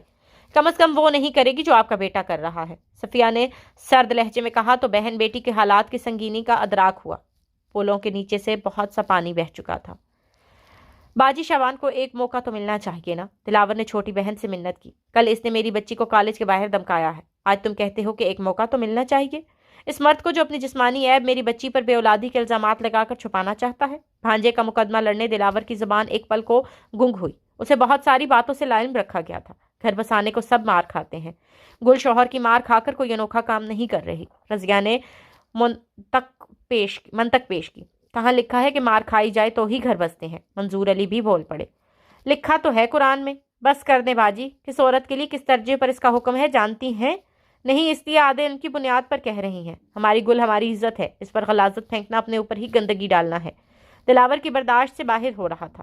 اسی قرآن کی سورہ نور کی 4 آیت میں لکھا ہے کہ اور جو لوگ پاک دامن عورتوں پر تہمت لگاتے ہیں اور پھر 4 گواہ نہیں لاتے تو انہیں 80 درے مارو اور کبھی ان کی گواہی قبول نہ کرو، اور وہی لوگ نافرمان ہیں۔ منظور علی نے یاد دلاتے ہوئے کہا، اب کیا کہیں گی آپ؟ افسوس سے کہنا پڑ رہا ہے کہ مجھے اپنے فیصلے پر بڑا مان تھا۔ باپ کے لہجے میں تعصب کھلا۔ رضیہ باجی، آپ نے اچھا نہیں کیا، بہتر ہوگا کہ اس باب کو اب بند کر دیا جائے۔ گل میری بیٹیوں جیسی ہے، آپ ایسا کیسے سوچ سکتی ہیں کہ اس پر ظلم ہوتا رہے اور ہم شکایت بھی نہ کریں؟ دلاور کو بڑی بہن کے رویے سے شدید صدمہ ہوا تھا۔ کیسے ماموں ہو گل کا گھر اجاڑنے کی بات کرتے ہو؟ سراسر بہتان ہے میرے بیٹے پر۔ کون سا گھر باجی؟ وہ جو آباد ہی نہیں ہوا۔ دلاور کو بڑی بہن سے یہ امید نہ تھی۔ کاش یہ سچ نہ ہوتا اور ثبوت کی فائل الماری میں کپڑوں کی تہ میں دبائی نہ گئی ہوتی۔ باجی، آپ نے ہم سب کے ساتھ ایسا نہیں کرنا اچھا نہیں کیا۔ صفیہ کے لہجے میں تعصب تھا۔ ثانیہ ماں کو لے کر چلی گئی۔ ان کے قوام نے انہیں کسی کو منہ دکھانے کے لائق نہ چھوڑا تھا۔ رضیہ باجی، آپ نے اچھا نہیں کیا، بہتر ہوگا کہ اس باب کو اب بند کر دیا جائے۔ کل میری بیٹیوں جیسی ہے، آپ ایسا کیسے سوچ سکتی ہیں پھر اس پہ ظلم ہوتا رہے اور ہم شکایت بھی نہ کریں؟ زمین تنگ کرنے کی دھمکیاں دینے والے سے جانے کیا کہا گیا۔ طلاق کے کاغذات بھیج دیے گئے۔ گل کی زندگی کی کتاب میں شوبان کا باب بند ہو گیا تھا۔ عورت کا سر اٹھانا مت کی انا سب کہیں وقت کی گرد تلے دب گیا تھا۔ یہ گرد کب تک جمی رہے گی کسی کو معلوم نہیں تھا۔ وقت دیر سے ہی صحیح رنگنا شروع ہو گیا تھا۔ گل نے BA کے بعد پنجاب یونیورسٹی میں MA اردو میں داخلہ لے لیا تھا۔ عثمان کی انجینئرنگ مکمل ہو گئی تھی، اس کی جاب شروع ہو گئی تھی۔ عاطف کا ہاؤس جاب شروع ہونے کے قریب تھا۔ زندگی کچھ مصروف، کچھ مزمل سی ہو گئی تھی۔ منظور علی اب بیمار رہنے لگے تھے۔ بلڈ پریشر اکثر بڑھ جاتا۔ ان سب میں صفیہ البتہ چٹان بنی کھڑی تھی۔ بچوں کی پشت پر اس کا حوصلے سے کھڑا رہنا ہی انہیں گرنے سے روک دیتا تھا۔ اسی دوران تانیہ جواد کا رشتہ لیے چلی آئی۔ جواد اس کے دور پار کے سسرالی رشتہ داروں میں سے تھا۔ ملٹی نیشنل کمپنی میں بڑی اچھی نوکری پہ ہے۔ سدرا گل کی زندگی میں اب کیا ہونے جا رہا تھا کسی کو خبر نہ تھی۔ یہ اسی رات کی بات ہے کہ عرصے کے بعد وہ نیند میں ڈر گئی تھی۔ صفیہ کی رت جگہوں کا آغاز ہوا ہی چاہتا تھا۔ ننیال والوں کی گل اور خاندان کی سدرا کی زندگی میں ایک اور مرد آنے کا خواہاں تھا۔ چچی، اتنا بڑا تو گھر ہے ان کا، ہماری سدرا کے نصیب جاگ جائیں گے، آپ مجھ پر بھروسہ تو کریں۔ وہ کب سے چچی کو رام کرنے کی تگودوں میں تھی۔ اس کے دور پار کے سسرالی رشتوں نے سدرا کا ہاتھ مانگا تھا۔ ایسے کیسے بیٹی دے دوں؟ میں انہیں جانتی بھی نہیں۔ سدرا کتنے کرب سے گزری ہے یہ سارا خاندان جانتا ہے۔ بدبخت نے کیسا ظلم ڈھایا میری پھول جیسی بچی پر۔ اب کچھ سالوں سے زندگی کی طرف لوٹی ہے تو تم کہتی ہو اجنبیوں پر بھروسہ کر لوں؟ نہ چندہ، یہ مجھ سے نہیں ہوگا۔ چچی نے ہاتھ کھڑے کر دیے۔ اچھا، آپ میرے ساتھ چلیں، گھر بار سب دیکھ لیں، دل مانے تو ہاں، نہیں تو نہ۔ تانیہ نے ہار نہیں مانی۔ اب ماں، وہ مجھے مار دے گا۔ سدرا نے رات کے اس پہر ماں کے پیچھے چھپنا چاہا۔ کوئی بھی تو نہیں ہے یہاں۔ اچھا سن، ادھر میرے ساتھ ہی لیٹی رہ، نیند نہیں آ رہی تو بتا دے، ہم دونوں بہت ساری باتیں کریں گے۔ ماں نے نرمی سے بالوں میں انگلیاں پھیری۔ ماں کا دل کٹ جاتا اسے اس حالت میں دیکھ کر۔ کیسے ظالم تھے، ظلم ڈھاتے تھکتے نہ تھے، نہ ان کے سورج غروب ہونے میں آ رہے تھے۔ کبھی دھمکیاں میں فون کالز تو کبھی گھر پر پتھراؤ کیا جاتا۔ نکاح پر نکاح کرے گی بد کردار، دیکھنا تیری بیٹی کو کہیں چین نہیں لینے دوں گا، موت کی آرزو میں تڑپتی رہے گی۔ ہر بار یہ دھمکی دی جاتی اور ہر بار بیٹی سے سب چھپایا جاتا۔ جانے کس نے سدرا کے رشتے کی بات کی خبر وہاں کر دی تھی۔ چچی، آپ نے بتایا نہیں پھر؟ ثانیہ نے 2 دن جانے کیسے صبر کیا۔ چچا کی دکان پر جاتے ہی آ گئی۔ سدرا کی طبیعت ٹھیک نہیں، اس کو اس حالت میں اکیلا نہیں چھوڑ سکتی۔ دیور کی بیٹی کے سامنے بے بسی ظاہر کی۔ اس کی شادی نہیں کریں گی تو وہ یوں ہی ہراساں کرتا رہے گا۔ اس سے کیسے پتا چلا؟ صفیہ دل ہی دل میں یہ بات زبان پر نہ لائی، لیکن ثانیہ نے چچی کا چہرہ پڑھ لیا۔ پورا خاندان جانتا ہے وہ پھر سے دھمکیاں دے رہا ہے، نکاح پر نکاح کی حد جاری کروائے گا، یہی کہہ رہا ہے۔ کب تک اسے چھپا کر رکھیں گی؟ کبھی تو رخصت کریں گی۔ شبان کی انا پر کاری ضرب لگی تھی۔ سدرا گل کی زندگی کوئی اور آنے والا تھا۔ امیر الدین نے اس کی دوسری شادی اپنی بیوہ بہن کی بیٹی سے کروا دی تھی۔ مکان ملکہ کے نام کر دینے کی شرط پر خاندان میں شبان کے بارے میں طرح طرح کی باتیں پھیل گئی تھیں۔ جمیلہ اپنی بیٹی کی زبان درازی سے بھی انجان نہ تھی۔ مکان بھانجی کے نام کرنے پر ماموں تو دل و جان سے راضی تھا، مامی البتہ دل ہی دل میں خوب پیچ و تاب کھائے بیٹھی تھی۔ پہلے فیصلے کی ناکامی سے اس عجیب شرط پر مجبوراً چپ سادنا پڑی۔ امیر الدین کو بھانجی کے اپنے ہونے پر بڑا مان جو تھا۔ مرد اپنی بلیک اینڈ وائٹ زندگی میں رنگ بھر سکتا ہے تو عورت کیوں نہیں؟ گھر کی لینڈ لائن نمبر پر اس کی دھمکیاں بڑھتی جا رہی تھیں۔ عورت دل بڑا کر کے سب نظر انداز کیے آگے بڑھ سکتی ہے تو مرد کیوں نہیں؟ یہ گوارا کرتا۔ کیسی انا ہوتی ہے جو سرعام رسوا کرنا تو قبول کر لیتی ہے لیکن عزت نہیں دے سکتے۔ ماریا اسے زبردستی لیے کینٹین چلی آئی۔ یونی کی یہ کینٹین گرلز کے لیے مختص تھی۔ خلاف توقع کینٹین خالی تھی سوائے ایک کونے پہ رکھے میز کرسیوں کے۔ وہاں کوئی تھا جو بےتابی سے سدرا گل کا منتظر تھا۔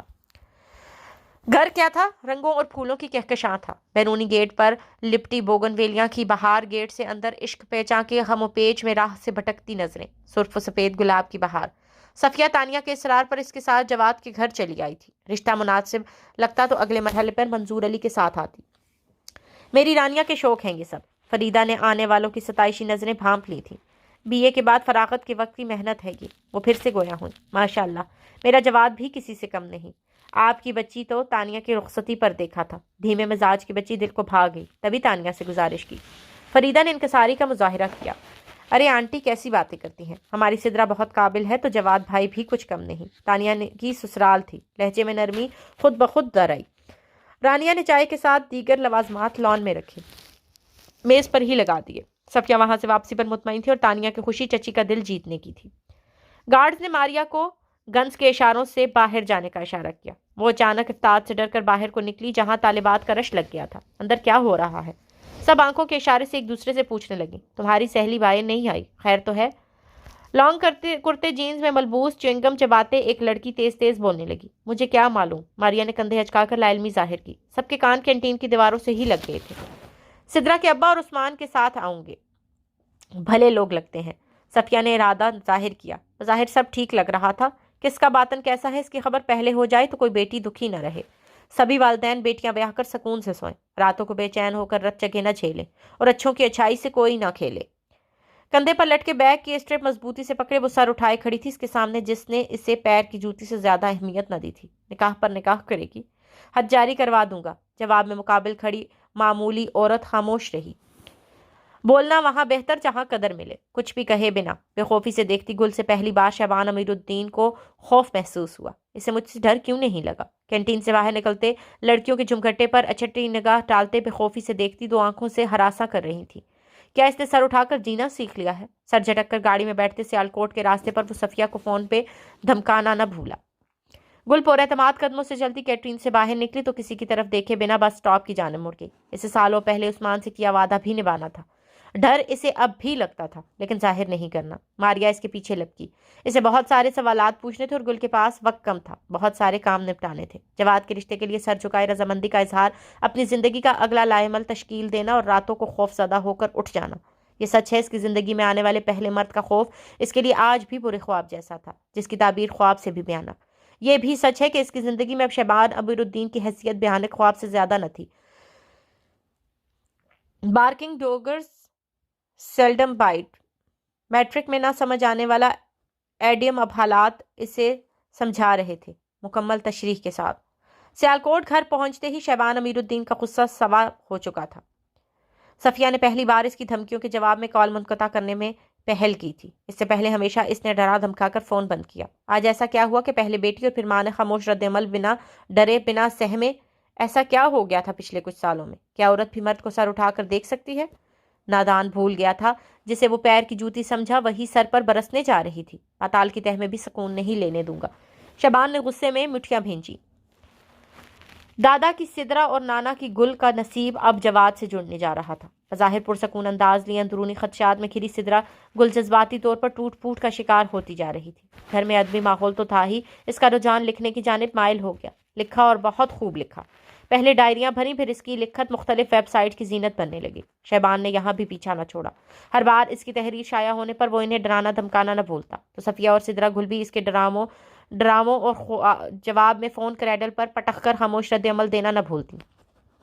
سدرا کا ایم اے کا آخری سیمسٹر چل رہا تھا۔ اس کا ارادہ اپنی یونیورسٹی سے ایم فل کرنے کا تھا کہ گھر میں اس کی شادی کی بات نکل پڑی۔ امتحانات سے فراغت ملی تو گھر میں اس کی رخصتی کے شادیانے بجنے لگے۔ بہت سے خدشات میں گھری صفیہ اور منظور علی کی دعاؤں کے حصار میں وہ وداع بھی ہو گئی۔ زندگی میں نئے ابواب کا اضافہ ہونے جا رہا تھا۔ اگلا پل کیسا ہوگا کون جانے۔ دلہن بنی وہ ہونکوں کی طرح کمرے میں چکراتی رانیہ کو دیکھ رہی تھی، کبھی الماری تو کبھی بیڈ کے سائڈ پر درازے کھول کر جانے کون سا خزانہ تلاش کر رہی تھی جو مل کر ہی نہیں دے رہا تھا۔ جواد جو اب کمرے میں آیا تو بہن کو وہاں دیکھ کر سٹپٹا گیا۔ آپ تو میرے لیے خاک اور خون لائے تھے۔ کمر پر ہاتھ ٹکائے دولہا بنے بھائی کو کڑے تیوروں سے دیکھتی اس وقت بھائی کے ارمانوں کا خون خاک میں ملا رہی تھی۔ ابھی نہیں لایا، گھبراتے ہوئے لہجے میں جواب دیا۔ بیٹھے بیٹھے اس کی ہمت جواب دے گی تو وہیں گٹھڑی بنے تکیے سے ٹیک لگائے آنکھیں مون لی۔ لو جی، تمہاری دلہن کو تو نیند ہی اتنی آ رہی ہے، آؤ ہم سب تب تک کارڈز ہی کھیل لیتے ہیں۔ کمرے کا دروازہ بند ہونے سے پہلے جو آخری بات سدرا گل نے سنی وہ یہی تھی۔ کمرے میں وہ اب اکیلی تھی، ایسا ایک عرصے تک ہونے جا رہا تھا۔ رانیہ اپنے سے 1 سال بڑے بھائی کے بنا ایک پل نہ رہتی۔ کبھی جو وہ دروازہ مقفل کرتا تو وقت کا لحاظ کیے بنا دروازہ پیٹ ڈالتی۔ بھائی بہن کے غصے اور متوقع ہنگامے سے بچنے کو دروازہ کھلا ہی رکھتا۔ آپ جاب پر نہیں جا رہے؟ شادی کے کچھ روز بعد ہی جواد کی چھٹیاں ختم نہ ہوئیں تو جھجکتے ہوئے پوچھ ہی لیا۔ نہیں، ایک لفظی جواب آیا۔ اتنی اچھی جاب ہے، زیادہ چھٹیاں ہونے پر کوئی مسئلہ نہ بن جائے۔ اسے کسی طرح تو یاد دلانا ہی تھا۔ آفس بوائے کی جاب کو اچھا کہتی ہو؟ ڈیئر وائف، کس دنیا میں رہتی ہو؟ جواد کے انکشاف پر اس کا منہ کھلے کا کھلا رہ گیا۔ تانیہ باجی تو کہہ رہی تھی آپ بڑی اچھی پوسٹ پر ہیں۔ اسے بری طرح صدمہ ہوا تھا، پہلے شابان اور اب جواد۔ اس کے جذبات کے ساتھ یوں کھیل کھیلا جاتا رہے گا۔ رشتہ کرواتے ہوئے تھوڑا بہت جھوٹ تو بولا ہی جاتا ہے۔ تم نے نہیں بولا ہوگا کوئی جھوٹ؟ جواد جانے کیوں ترش ہوا۔ ہم نے کوئی جھوٹ نہیں بولا تھا، سب سچ بتا دیا تھا۔ یہ کیوں نہیں بتایا کہ تمہارا پہلا شوہر نکاح پر نکاح کرنے پر زنا کی حد لگوانے کی دھمکیاں دے رہا ہے؟ سدرا گل کے پاس جواد کی اس بات کا کوئی جواب نہ تھا۔ یہ سب کیا ہے؟ سلیم صاحب دفتر سے گھر لوٹے تو ہاتھ میں کچھ پمفلٹس تھے جنہیں جواد کے ہاتھ میں تھماتے ہوئے برس پڑے۔ اس گھر کی بہو کے ناکام شادی کے اثرات اب کالونی کے در و دیوار پر بھی دیکھیں گے۔ پمفلٹس پر سدرا کی تصاویر تھیں۔ شبان امیر الدین کی جانب سے ان پر نکاح کے الزامات تھے۔ نکاح کے وقت لی گئی سدرا گل تصویر ایڈیٹنگ کے بعد نمایاں کی گئی تھی۔ شبان امیر الدین اس کی زندگی اجیرن کرنے یہاں بھی آ گیا تھا۔ زمین تنگ کر دوں گا۔ اس کی آنکھوں میں ہراس کی کیفیت نمایاں تھی۔ میں امی کے جانا چاہتی ہوں، امی سے پوچھ لو۔ اگلی صبح اس نے جواد سے کہا تو اس نے خود کو آرام سے بری الزمہ کیا۔ ماں سے یہ بات کہہ کر کچھ دن پہلے کی دلہن کو پریشانی سے بچا سکتا تھا۔ ایک دن قبل گھر میں جو ہوا تھا اس کے بعد سے سدرا سے کسی سے بھی کوئی بات نہیں ہوئی۔ ہاں مگر فریدہ سلیم کی ملامتی اور رانیہ کی چپتی نظروں میں گھری رہی۔ تنگ آ کر سارے کام نپٹائے کمرے میں چلی آئی جہاں آنے والے وقت کا خوف اس کا منتظر تھا۔ رات بھر کی سراسیمگی کے بعد صبح اس نے مجازی خدا سے کہا تو اس نے ماں کی اجازت سے اسے چھوڑ کر آنا مشروط کر دیا۔ میرا بچہ اس متعلقہ کے چکر میں پھنس گیا۔ فریدہ کی آوازیں اس کے کمرے سے باہر آئیں تو اس کے بڑھتے قدم رک گئے۔ میں خود تو یہاں نہیں آئی۔ اسے تانیہ کا آنا جانا یاد آیا۔ کیسے اس نے ان کی چوکھٹ کا پیچھا لے لیا تھا، کیسے اس نے صفیہ کے منہ سے ہاں کہلوا کر ہی دم لیا تھا۔ دیکھنا میں اپنے بچے کی دوسری شادی کرواؤں گی۔ جمعہ 8 دن سدرا گل کو یہاں ہونے کو آئے تھے کہ جواد کی دوسری شادی کا ذکر بھی شروع ہو گیا۔ اللہ، اب میرے ساتھ کیا ہونے جا رہا ہے؟ اس نے مایوسی سے سوچا اور واپس کمرے میں چلی گئی۔ ماں سے دکھ کہنے کا ارادہ بھی ملتوی کر دیا۔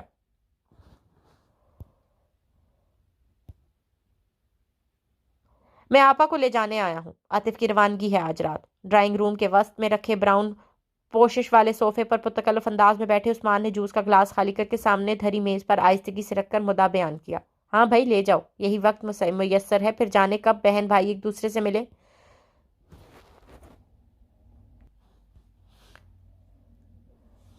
یہ گھر بیٹھ گیا ہے، تمہاری اتنی ڈگریاں کس دن کام آئیں گی؟ اسکول میں پڑھاؤ اور اپنا خرچ اٹھاؤ۔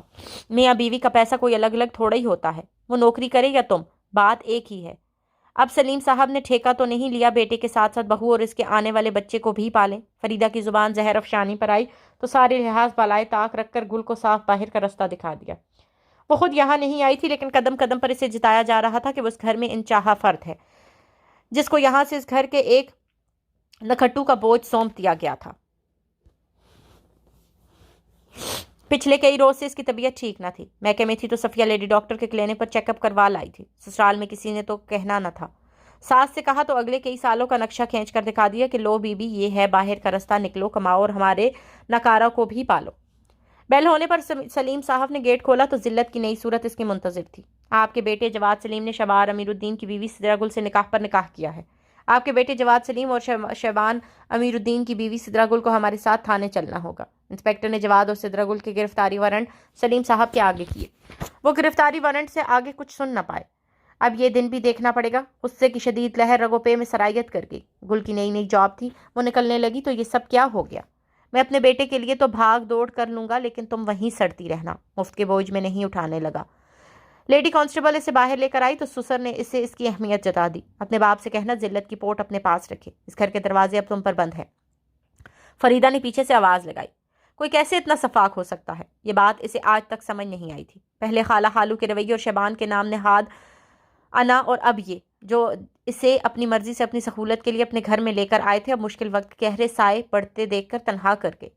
بدبودار کوٹھڑی کے ایک کونے میں وہ بازوؤں کے حالے میں چہرہ دیے بیٹھی تھی کہ آہٹ پر سر اٹھا کر دیکھا۔ کلف لگے بے شکن سوٹ میں وہی تھا، شیبان امیر الدین، زمین پر اکڑ اکڑ کر چلنے والا زمین خدا۔ دیکھ لیا میری طاقت کا مظاہرہ، کیسے ایک جھٹکے میں عزت سے ذلت کی جانب موڑ دیا۔ لہجے کا تفاخر گردن میں آیا سریا۔ اللہ حساب لے گا۔ گل اس کے مقابل کھڑی ہوئی، اس کی آنکھوں میں بے خوفی سے دیکھ کر کہا۔ زوردار کہکا لگایا اور باہر نکل گیا۔ رسی جل گئی، بل نہ گیا۔ عثمان نے سلمان کے بھائی کی مدد سے گل کی ضمانت کروا لی تھی، لیکن جو ذلت اور رسوائی سرعام جھیلی، اس کا کفارہ کیسے ہوگا؟ اس کا جواب نہ بہن کے پاس تھا، نہ دل جوئی کرنے والے بھائی کے پاس۔ عجیب سی خاموشی بیچ میں در آئی تھی۔ کاش ان سب کی زندگیوں میں شیبان امیر الدین نام کا زمینی خدا نہ آیا ہوتا۔ کاش گل کی شادی اس کے ساتھ نہ ہوئی ہوتی۔ اتنے کاش تھے اور سب ہی لاجواب۔ لوگوں کی باتوں سے بچنے کے لیے عثمان بوڑھے ماں باپ اور بہن کو لیے دور پرے کے علاقے میں شفٹ ہو گیا۔ گھر کی لوکیشن ایسی تھی کہ منظور علی نے جنرل سٹور والے کام کا پھر سے آغاز کر دیا تھا۔ اکیلے بیٹے پر بوجھ بننا گوارا نہ تھا۔ عاطف بھی ابھی پڑھ رہا تھا، اس کے اخراجات اور بہت ساری ذمہ داریاں۔ عثمان اکیلا کیا کیا سنبھالتا؟ بیٹی کی پیدائش پر بھی وہاں سے کوئی نہ آیا۔ ناچار گل کو خود ہی 1.25 مہینہ پورا ہونے پر سسرال آنا پڑا۔ عثمان لاکھ کہے اور ان پر بوجھ نہیں، کب تک ایسے پڑی رہتی؟ پہلے ہی اس پر گھر نہ بسانے والی عورت کی چھاپ لگ گئی تھی۔ جواد کے ساتھ کسی بھی طرح نبھا کرنا ہی تھا۔ فرد ناگوار کی طرح اسے گھر میں آنے تو دیا گیا، لیکن عزت دار لوگ تھے، بہو اور پوتی کو نکال بھی نہیں سکتے تھے۔ کہاں وہ بڑے بڑے بول، عثمان اسے ہر مہینے کچھ رقم دے دیا کرتا جس سے وہ اپنی بچی کی چھوٹی بڑی ضروریات پوری کرتی۔ جواد تو پہلے ہی لیے دیے رہتا تھا۔ گرفتاری والے واقعے کے بعد وہ بیوی کے ساتھ اور بھی محتاط رویہ اپنا لیا تھا۔ فطری جذبات سے مغلوب بیٹی کو گود میں اٹھاتا تو فریدہ اور رانیہ چیک چیک کرتے گھر سر پر اٹھا لیتے۔ فریدہ کا کہنا تھا ماں جیسی ہی نکلے گی، بہتر ہے لاڈ پیار نہ ہی اٹھائے جائیں۔ رشتوں میں لا تعلقی در آئے تو چور دروازے بھی کھل جاتے ہیں۔ جواد نے بھی اپنے لیے ایسا ہی ایک چور دروازہ کھول لیا تھا۔ آپ ابھی تک سوئی نہیں؟ آہستگی سے دروازہ کھول کر اندر آئی اور ماں کے کندھے پر ہاتھ رکھا تو مہک نے چونک کر پیچھے دیکھا۔ یہاں کھڑے کتنا ہی وقت بیت گیا تھا۔ گلاس وال سے نظر آتا اندھیرے میں ڈوبا لان کا منظر، لیکن وہ تو کہیں اور ہی گم تھی۔ یاد کی جھیل میں پھینکا تو ہے کنکر تو نے، اب وہی دیکھ جو دیکھے نہیں منظر تو نے۔ اسے شک تو ہوا تھا آج جواد کو بہت دھیمے لہجے میں کسی سے بات کرتے سن بھی لیا تھا۔ قسمت اس سے اب کس روپ میں ملتی، کچھ خبر نہ تھی۔ نہ کوئی چاپ، غصہ کرتی، روتی شکوا کرتی، کیا کرتی جس سے اس کا غم ہلکا ہوتا؟ ڈائری کے کوہرے ورق اس کا نوحہ سننے کو بےتاب تھے۔ کوئی تو تھا جو اس کی سنتا تھا، کوئی تو تھا جسے اپنا غم کہہ سکتی تھی۔ جواد دوسری شادی کر لیتا وہ گوارا کر لیتی، لیکن حرام تعلق میں بندھنا کیسے قبول کر لیا اس مرد نے جس پر کوئی ذمہ داری نہیں، نہ ہی اس کی اہلیت رکھتا ہے۔ نفس کے گھوڑے پر سوار اپنی خواہشات کے پیچھے اتنا اندھا ہونا، کیا کوئی پیمانہ نہیں جس سے صحیح غلط، ثواب گناہ، حلال حرام کی تعین ہو سکے؟ ہے نا؟ اس کا دل کہتا، وہ بھی تو شوہر کی بے توجہی سہ رہی ہے۔ اس کا بھی نفس اسے برائی کی جانب مائل کرتا ہے، لیکن حد پار کرنے سے کیا ہوگا؟ وقتی لذت اور دنیا و آخرت کی ذلت ہمیشہ کا مقدر۔ میرے آگے زبان چلانے کی ہمت کیسے کی، نافرمان عورت! شبان کی آواز نے کمرے کی دہلیز پار کی۔ چلاؤں گی زبان بھی اور گھر سے بھی نکالوں گی تم سب کو۔ مجھے گل سمجھنے کی غلطی نہ کرنا، میں ملکہ ہوں، ملکہ، حکومت کرنے اور حکم چلانے کی عادی۔ ملکہ مجازی خدا سے بلند آواز میں چلائی۔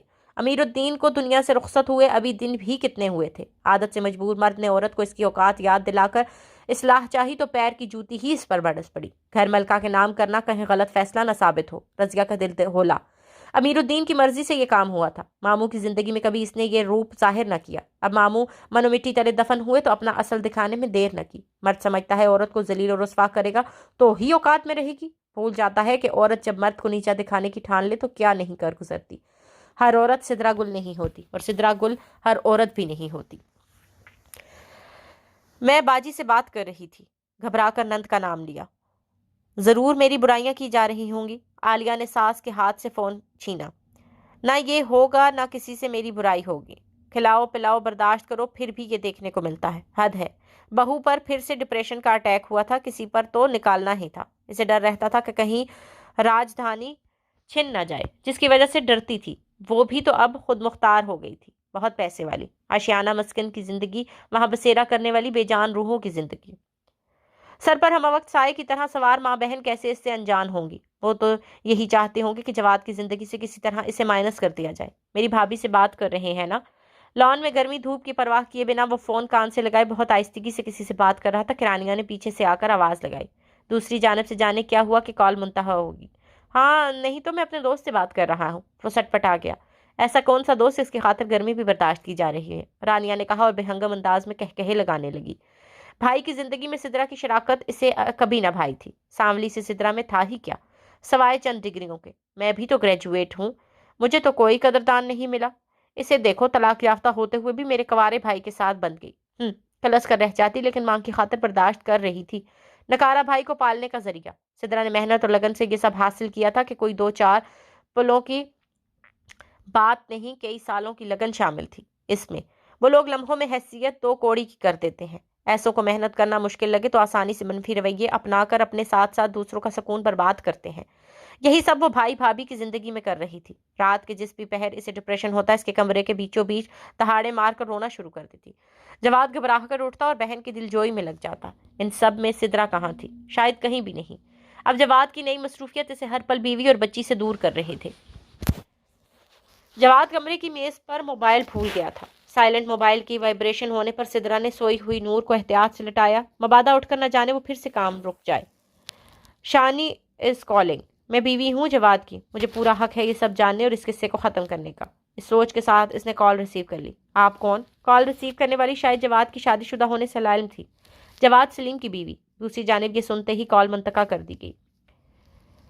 سدرا فون واپس رکھنے سے پہلے کال ہسٹری ڈیلیٹ کرنا نہ بھولی۔ بیچاری کو جانے کیا آس دلائی ہوگی، اسے دکھ ہوا۔ کچھ یاد آنے پر وہ بہت جلدی میں اندر آیا۔ فون میز پر تھا اور سدرا کمرے میں نہیں تھی۔ بہت سارے میسیجز اس کے انتظار میں تھے۔ شانی سے فراڈ، دھوکے باز اور بہت سے قابل اشاعت گالیوں سے نواز کر ہر جگہ بلاک کر چکی تھی۔ حرام تعلق پنپتے نہیں۔ تم نے میرا موبائل استعمال کیا؟ شدید غصے کے زیر اسباب وہ بیوی کے سر پر کھڑا جرح کر رہا تھا۔ جی۔ یک لفظی جواب سے تلملا گیا۔ تمہیں شرم نہیں آئی میری جاسوسی کرتے ہوئے؟ آپ کو شرم نہیں آئی حرام تعلق بناتے ہوئے؟ سدرا کا اعتماد قابل دید تھا۔ تمہاری وجہ سے ہی یہ حرام تعلق بنا۔ اپنے گناہوں کی گٹھڑی دوسروں کے سر لاد کر پوری ذمہ نہیں ہو سکتے۔ زبان چلاتی ہے منحوس۔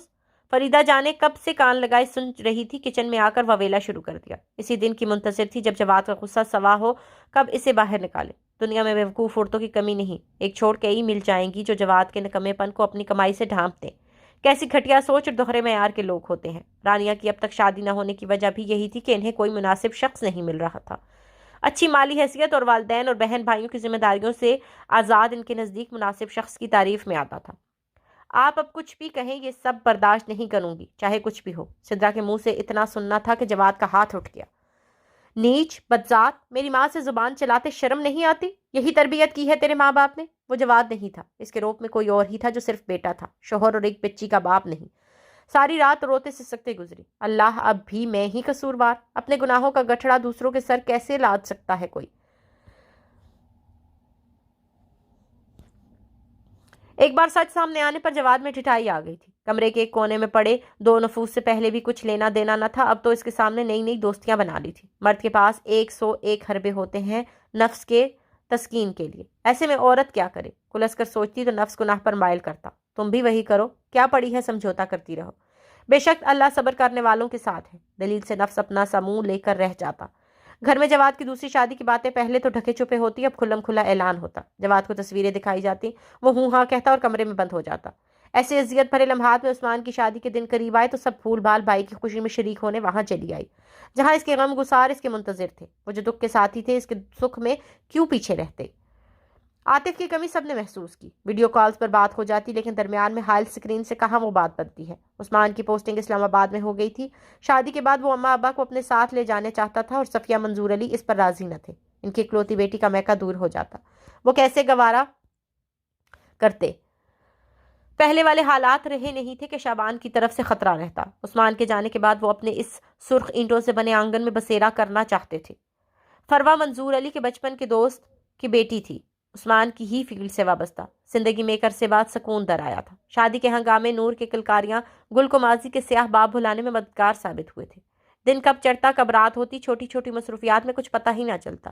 ایک طرح سے گل کو یہ مصروفیات بھلی ہی لگتی۔ جواد اور اس کے گھر والے عثمان کی شادی میں تو کیا ہی شرکت کرتے، یہ کہہ کر ناراضگی لیے رہے کہ انہیں صحیح سے دعوت نہیں دی گئی۔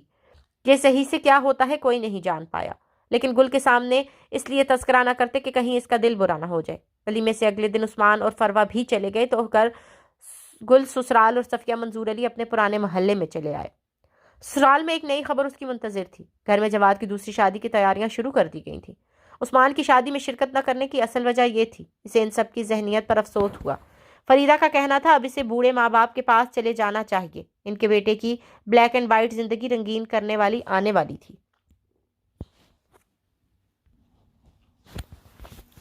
سسرال میں ایک نئی تم ابھی نہیں نئے ہونا، ڈائری میں لکھا مرغوب حسین طاہرہ کا یہ کلام اسے بے طرح یاد آ رہا تھا۔ ہر بار اس کی سادگی سے کھیلا جاتا رہا ہے، ہر بار وہ خاموش نظروں سے آسمان کو دیکھا کرتی۔ کھڑکی کے پردے ایک طرف کیے سے پورے چاند کو دیکھے کتنے ہی پل بیت چکے تھے۔ خلاف معمول آج نور بھی آرام سے سو گئی تھی۔ وہ اس کمرے میں اب چند دن کی مہمان تھی۔ اب کیا دیکھنا باقی تھا زندگی میں مجبور ہوں۔ جواد نے اس کے کندھے پر ہاتھ رکھا، اس سے مڑ کر دیکھا۔ وہ کب کمرے میں آیا اسے خبر ہی نہ ہوئی، یا شاید بہن سے چھپ کر دبے پاؤں کمرے میں آیا، تبھی اس کی نگاہ بلند دروازے پر پڑ گئی۔ اس دل مرد اپنی ذمہ داریوں کا بوجھ عورت کے نازک کندھوں پر ڈال کر سرخ روح ہو جانے کو طلبگار تھا، محبت کا دعوے دار بھی تھا، زمانے کے سامنے اعتراف سے بھی ڈرتا تھا۔ اگلی صبح اس نے اپنا اور نور کا کچھ سامان بیگ میں رکھا اور اس آنگن میں چلی آئی جہاں اس کی زندگی تھی۔ پانی کے چھڑکاؤ والی سرخ اینٹوں سے بنے پرانے طرز کے صحن سے اٹھتی محصور کن مہک اور رات بھر رات کی رانی سے مہکتا آنگن۔ وہ ایسا کیسے کر سکتے ہیں میری بچی کے ساتھ؟ صفیہ رو دینے کو تھی، منظور علی البتہ خاموش تھے۔ گل سے کیا کہتے کہ گھر بسانا نہیں آیا، یہ لوگوں نے بسنے نہیں دیا۔ تینوں کی زندگی میں نور کی چھوٹی چھوٹی شرارتیں اور آنے والے نئی جان نے روح سی بھر دی تھی۔ شبان امیر الدین کے لگائے الزامات اسی کے منہ پر تماچا بن کر پڑ گئے تھے، وہ الزامات جو وہ رضیہ کے منہ سے شراروں کی مانند ان سبھی کو جھلسائے دیتے تھے۔ اب ماں جیسے عظیم مرتبے پر فائز ہوتی گل کی جھلسی روح ٹھنڈی میٹھی پھوار ثابت ہو رہی تھی۔ وقت کا پہیہ پھر سے تیزی دکھاتے ہوئے چلنا شروع ہو گیا تھا۔ ابراہیم کی پیدائش پر جواد تو نہ آیا، عثمان بھانجے کی آمد کا سن کر فروا کو لیے چلا آیا۔ فروا نے نئے مہمان کے لیے عثمان کا کریڈٹ کارڈ خوب ہی رگڑا۔ سامان سے لدے پھندے وہ اگلی ہی صبح آن پہنچے تھے۔ اتنا سب کیوں لے آئے؟ گل نے عثمان کے کان کھینچے تو اس نے فروا کی جانب اشارہ کر دیا۔ اس سے معافی دے دو آپا، کہتے ہوئے کان پکڑے تو سبھی ہنس پڑے۔ بچے باپ کی بے توجہی سہ رہے تھے، اس کا احساس سب کو تھا، لیکن کیا کرتے؟ عثمان وہاں مٹھائی اور ساتھ لائے تحائف دینے اور اس کے رات کے کھانے کی دعوت دینے بھی گیا، لیکن فریدہ نے سنگ دلی سے آنے سے انکار کر دیا، مٹھائی اور تحائف بھی واپس بھیج دیے۔ میرے جواد کا بچہ نہیں کہہ کر اسے باہر کا رستہ دکھا دیا۔ اس کی آپا کے نصیب میں اور کیا لکھا تھا؟ کتنی پریشانیاں اور جھیلنا باقی تھی۔ ایسے معلوم ہوتا تو اپنا سبھی دے کر گل کے نصیب میں خوشیاں بھر دیتا۔ گھر میں اس نے کسی سے بھی اس بات کا ذکر نہ کیا، سوائے پریشان ہونے کے، اور کیا ہو سکتا تھا؟ یہ آنگن ہمارے بعد یوں ہی آباد رکھنا، منظور علی نے عثمان کو رخصت کرتے ہوئے کہا تو اس کی آنکھیں بھیگ گئیں۔ ابا کیسی باتیں کرتے ہیں آپ؟ تڑپ کر بولا اور باپ کے گلے لگ گیا۔ سنو، میرے کمرے میں آنا ہو تو دستک دے کر آیا کرو، سمرا نے میرے کمرے پر زور دیتے ہوئے رانیہ کو وارن کیا۔ وہ بھدڑک دروازہ کھول کر آ گئی تھی۔ نند بھابھی میں کیا گفت و شنید جاری ہے؟ جواد واش روم سے گیلے بالوں میں تولیہ چلاتا باہر نکلا تو سمرا کو سرگوشی میں بہن سے باتیں کرتا پا کر خوش دلی سے بولا، کچھ بھی تو نہیں، میں تو آپ کی چھوٹی بہن کو زندگی گزارنے کے گر سکھا رہی ہوں۔ کیوں رانیہ؟ لہجے میں مٹاس پر اس نے ہو نہ کھڑی رانیہ کو مخاطب کیا جو نئی نویلی بھابھی کے گرگٹ کی طرح رنگ بدلنے پر حیران تھی۔ یہ بھی سدرا کی طرح فلاسفر نکلی، فرق یہ ہے وہ کہتی نہ تھی اور یہ کہنا جانتی ہے۔ نئی نویلی کا اپنا موازنہ پرانی بیوی کرنا اسے برا تو بہت لگا، لیکن چہرے پر منافقت کی مسکراہٹ سجائے رکھی۔ اس روز کی تنبیہ کے بعد وہ محتاط ہو گئی تھی۔ بھائی کے کمرے میں جانا تو دور، پاس پھٹکنا بھی چھوڑ دیا تھا۔ کہاں پہلے بے دھڑک کمرے میں گھس جانا اور کہاں یہ حال۔ اس کے نام نہاد ڈپریشن کا علاج ہو گیا تھا۔ سدرا بھابھی بھی تو ایسی نہ تھی، ماں سے کہنے میں دیر نہ کی، اسے غصہ بھائی کے دور ہونے پر تھا۔ میں کیا کہہ سکتا ہوں امی، آپ ہی کی بھتیجی ہے، جینا حرام کر رکھا ہے۔ آفس کے کاموں سے تھکے ہارے آؤ تو گھر پر بیوی کا ڈپریشن جھیلو، دن رات کی تخصیص کے بنا۔ عجیب عورت ہے، کہتی ہے آج بھی اسی کی یاد میں آہیں بھرتا ہوں۔ میں بھلا کہاں اس کے قابل، اس دل مرد ہوں جو گھر میں رشتوں میں تناسب نہیں رکھ پاتا۔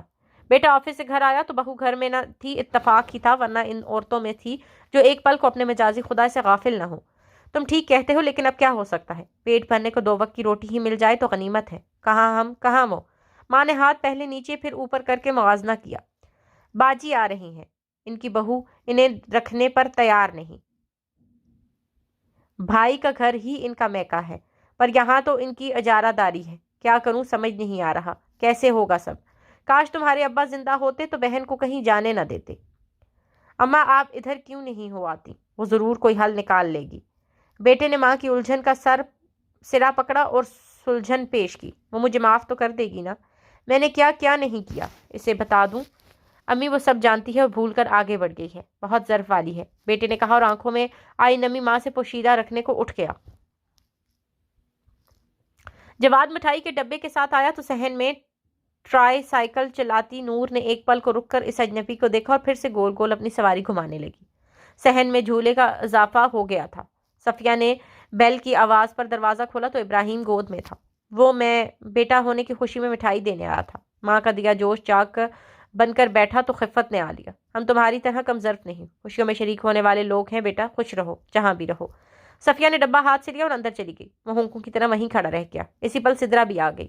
قریبی اسکول میں جاب کر کے اپنی ڈگریوں کو زنگ آلود ہونے سے بچانے کی تگ و دو میں تھی۔ تجربہ حاصل کر کے اس کا ارادہ گورنمنٹ اسکول میں اپلائی کرنے کا تھا۔ سرسری نگاہ اس مجبور مرد پر کی اور اندر چلی گئی۔ صفیہ جتنی دیر میں باہر آئی وہ جا چکا تھا۔ قریب تھا کہ نور اپنی سواری چلاتی کھلے دروازے سے باہر نکل پڑتی۔ بڑھ کر دروازہ بند کر دیا۔ بیٹے کا باپ بن گیا ہے، مٹھائی لے کر آیا تھا، مجھے اچھا نہ لگا، جتا کر کمظرفی دکھاتی۔ سلیب پر رکھے ڈبے کی طرف اشارہ کرتی صفیہ نے وضاحت دی تو جواب میں اس نے بس یہی کہا، پہلے بیٹے کی مٹھائی تو واپس کر دی تھی، اب کس بات کی خوشی؟ صفیہ کے پاس اس کے اس جواب کا کوئی جواب نہ تھا۔ ابراہیم کو دیکھ کر آتی ہوں کہہ کر فرار کی راہ لی۔ اکلوتی بیٹی ہلکان ہو رہی تھی، وہ کیسے قرار پاتی؟ جواد اس کے بعد وہاں پھر نہیں گیا۔ کس منہ سے جاتا؟ ایک سے زائد بیویاں رکھنے کا حق صرف اسی کو جو عدل سے کام لے۔ کبھی کا پڑھا اس سبق کی مانت یاد آتا جو رات کو اتنا رٹا جاتا کہ صبح یاد کی سلیب سے کورا ہو جاتا اور امتحان گاہ میں لاکھ کوشش پر بھی یاد کر کے ہی نہیں آتا۔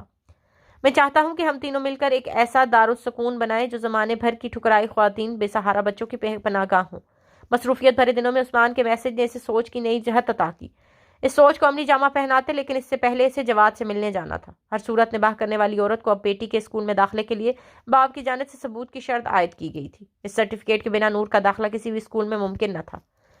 یہ یہاں کیوں آئی ہے؟ اس کی دوسری بیوی اور اس کے دوسرے بیٹے کی ماں اب اپنا حق جتا رہی تھی۔ کمرے سے باہر اس کے جھگڑے کی آوازیں آ رہی تھیں۔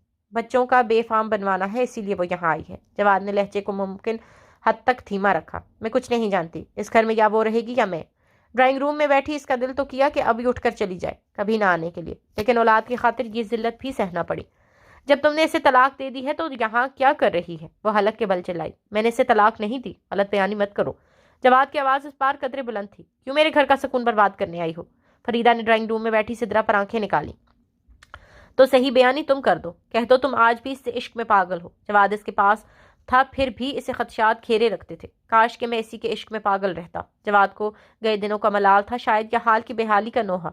باہر پھرتی ہو اور یہ بھی نہیں جانتی کہ بے فام کہاں سے بنتا ہے، کیسے بنتا ہے۔ ابھی کے ابھی یہاں سے چلتی نظر آؤ۔ جواد کو تم سے ذرا بھی دلچسپی نہیں، بلکہ تمہیں ہی جواد کو اپنے قریب کرنا نہ آیا۔ کمرے سے باہر آتے ہی سمرا اس پر چڑھ دوڑی۔ الفاظ تھے گویا کانوں میں سیسا پگھلا کر ڈال دیے گئے تھے۔ جواد نے معذرت خوانا انداز میں اسے دیکھا اور میز پر مطلوبہ کاغذات رکھ دیے۔ نور کا ایڈمیشن ہو گیا تھا۔ اس نے عثمان سے اس سب کا ذکر نہ کیا۔ کیا کہتی کہ ذلیل کر کے نکالا گیا ہے؟ اللہ بڑا بے نیاز ہے، وہ وقت پر سب بے باک بھی کر دے گا، سمجھ بھی وقت پر ہی آتا ہے۔ ابراہیم صفیہ کے پاس رہتا اور دونوں ماں بیٹی اسکول چلے جاتے۔ دونوں بھائی البتہ اس سب سے غافل نہ تھے۔ عاطف کے آنے پر سارے معاملات مل کر طے کریں گے انشاءاللہ۔ ہر بار چھوٹے بھائی سے بات کرنے کے بعد وہ خود کو یاد دہانی کروانا نہ بھولتا۔ عثمان کی بھاگ دوڑ جلد رنگ لے آئی اور صفیہ اور منظور علی کے ہاتھوں سے اشیانہ مسکن کا افتتاح بھی ہو گیا۔ مسکینوں کے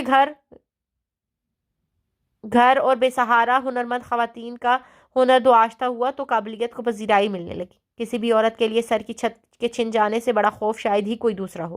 چھت ملی تو کام پر دھیان بھی بڑھا، ہنر اور قابلیت کو پذیرائی ملی تو لہجوں میں بے فکری بھی در آئی۔ پکی اینٹوں سے بنا ہوا آنگن اب خالی ہونے کو تھا۔ عاطف کو ہاسپٹل گھر سے دور پڑتا تھا، پھر آشیانہ مسکن کو بھی وقت دینا ہوتا تھا۔ یہی طے ہوا کہ رہائش تبدیل کر لی جائے۔ پرندے اڑان بھرنے کو تھے، ہجرت خلق کی خدمت کی خاطر ہو تو رائے گاہ نہیں جاتی۔ آفس میں اس کے خلاف محاذ کھل گیا تھا۔ یوٹیوب پر اس نے لائیو سیشن رکھا تھا مخالف پارٹی پر کیچڑ اچھالنے کو۔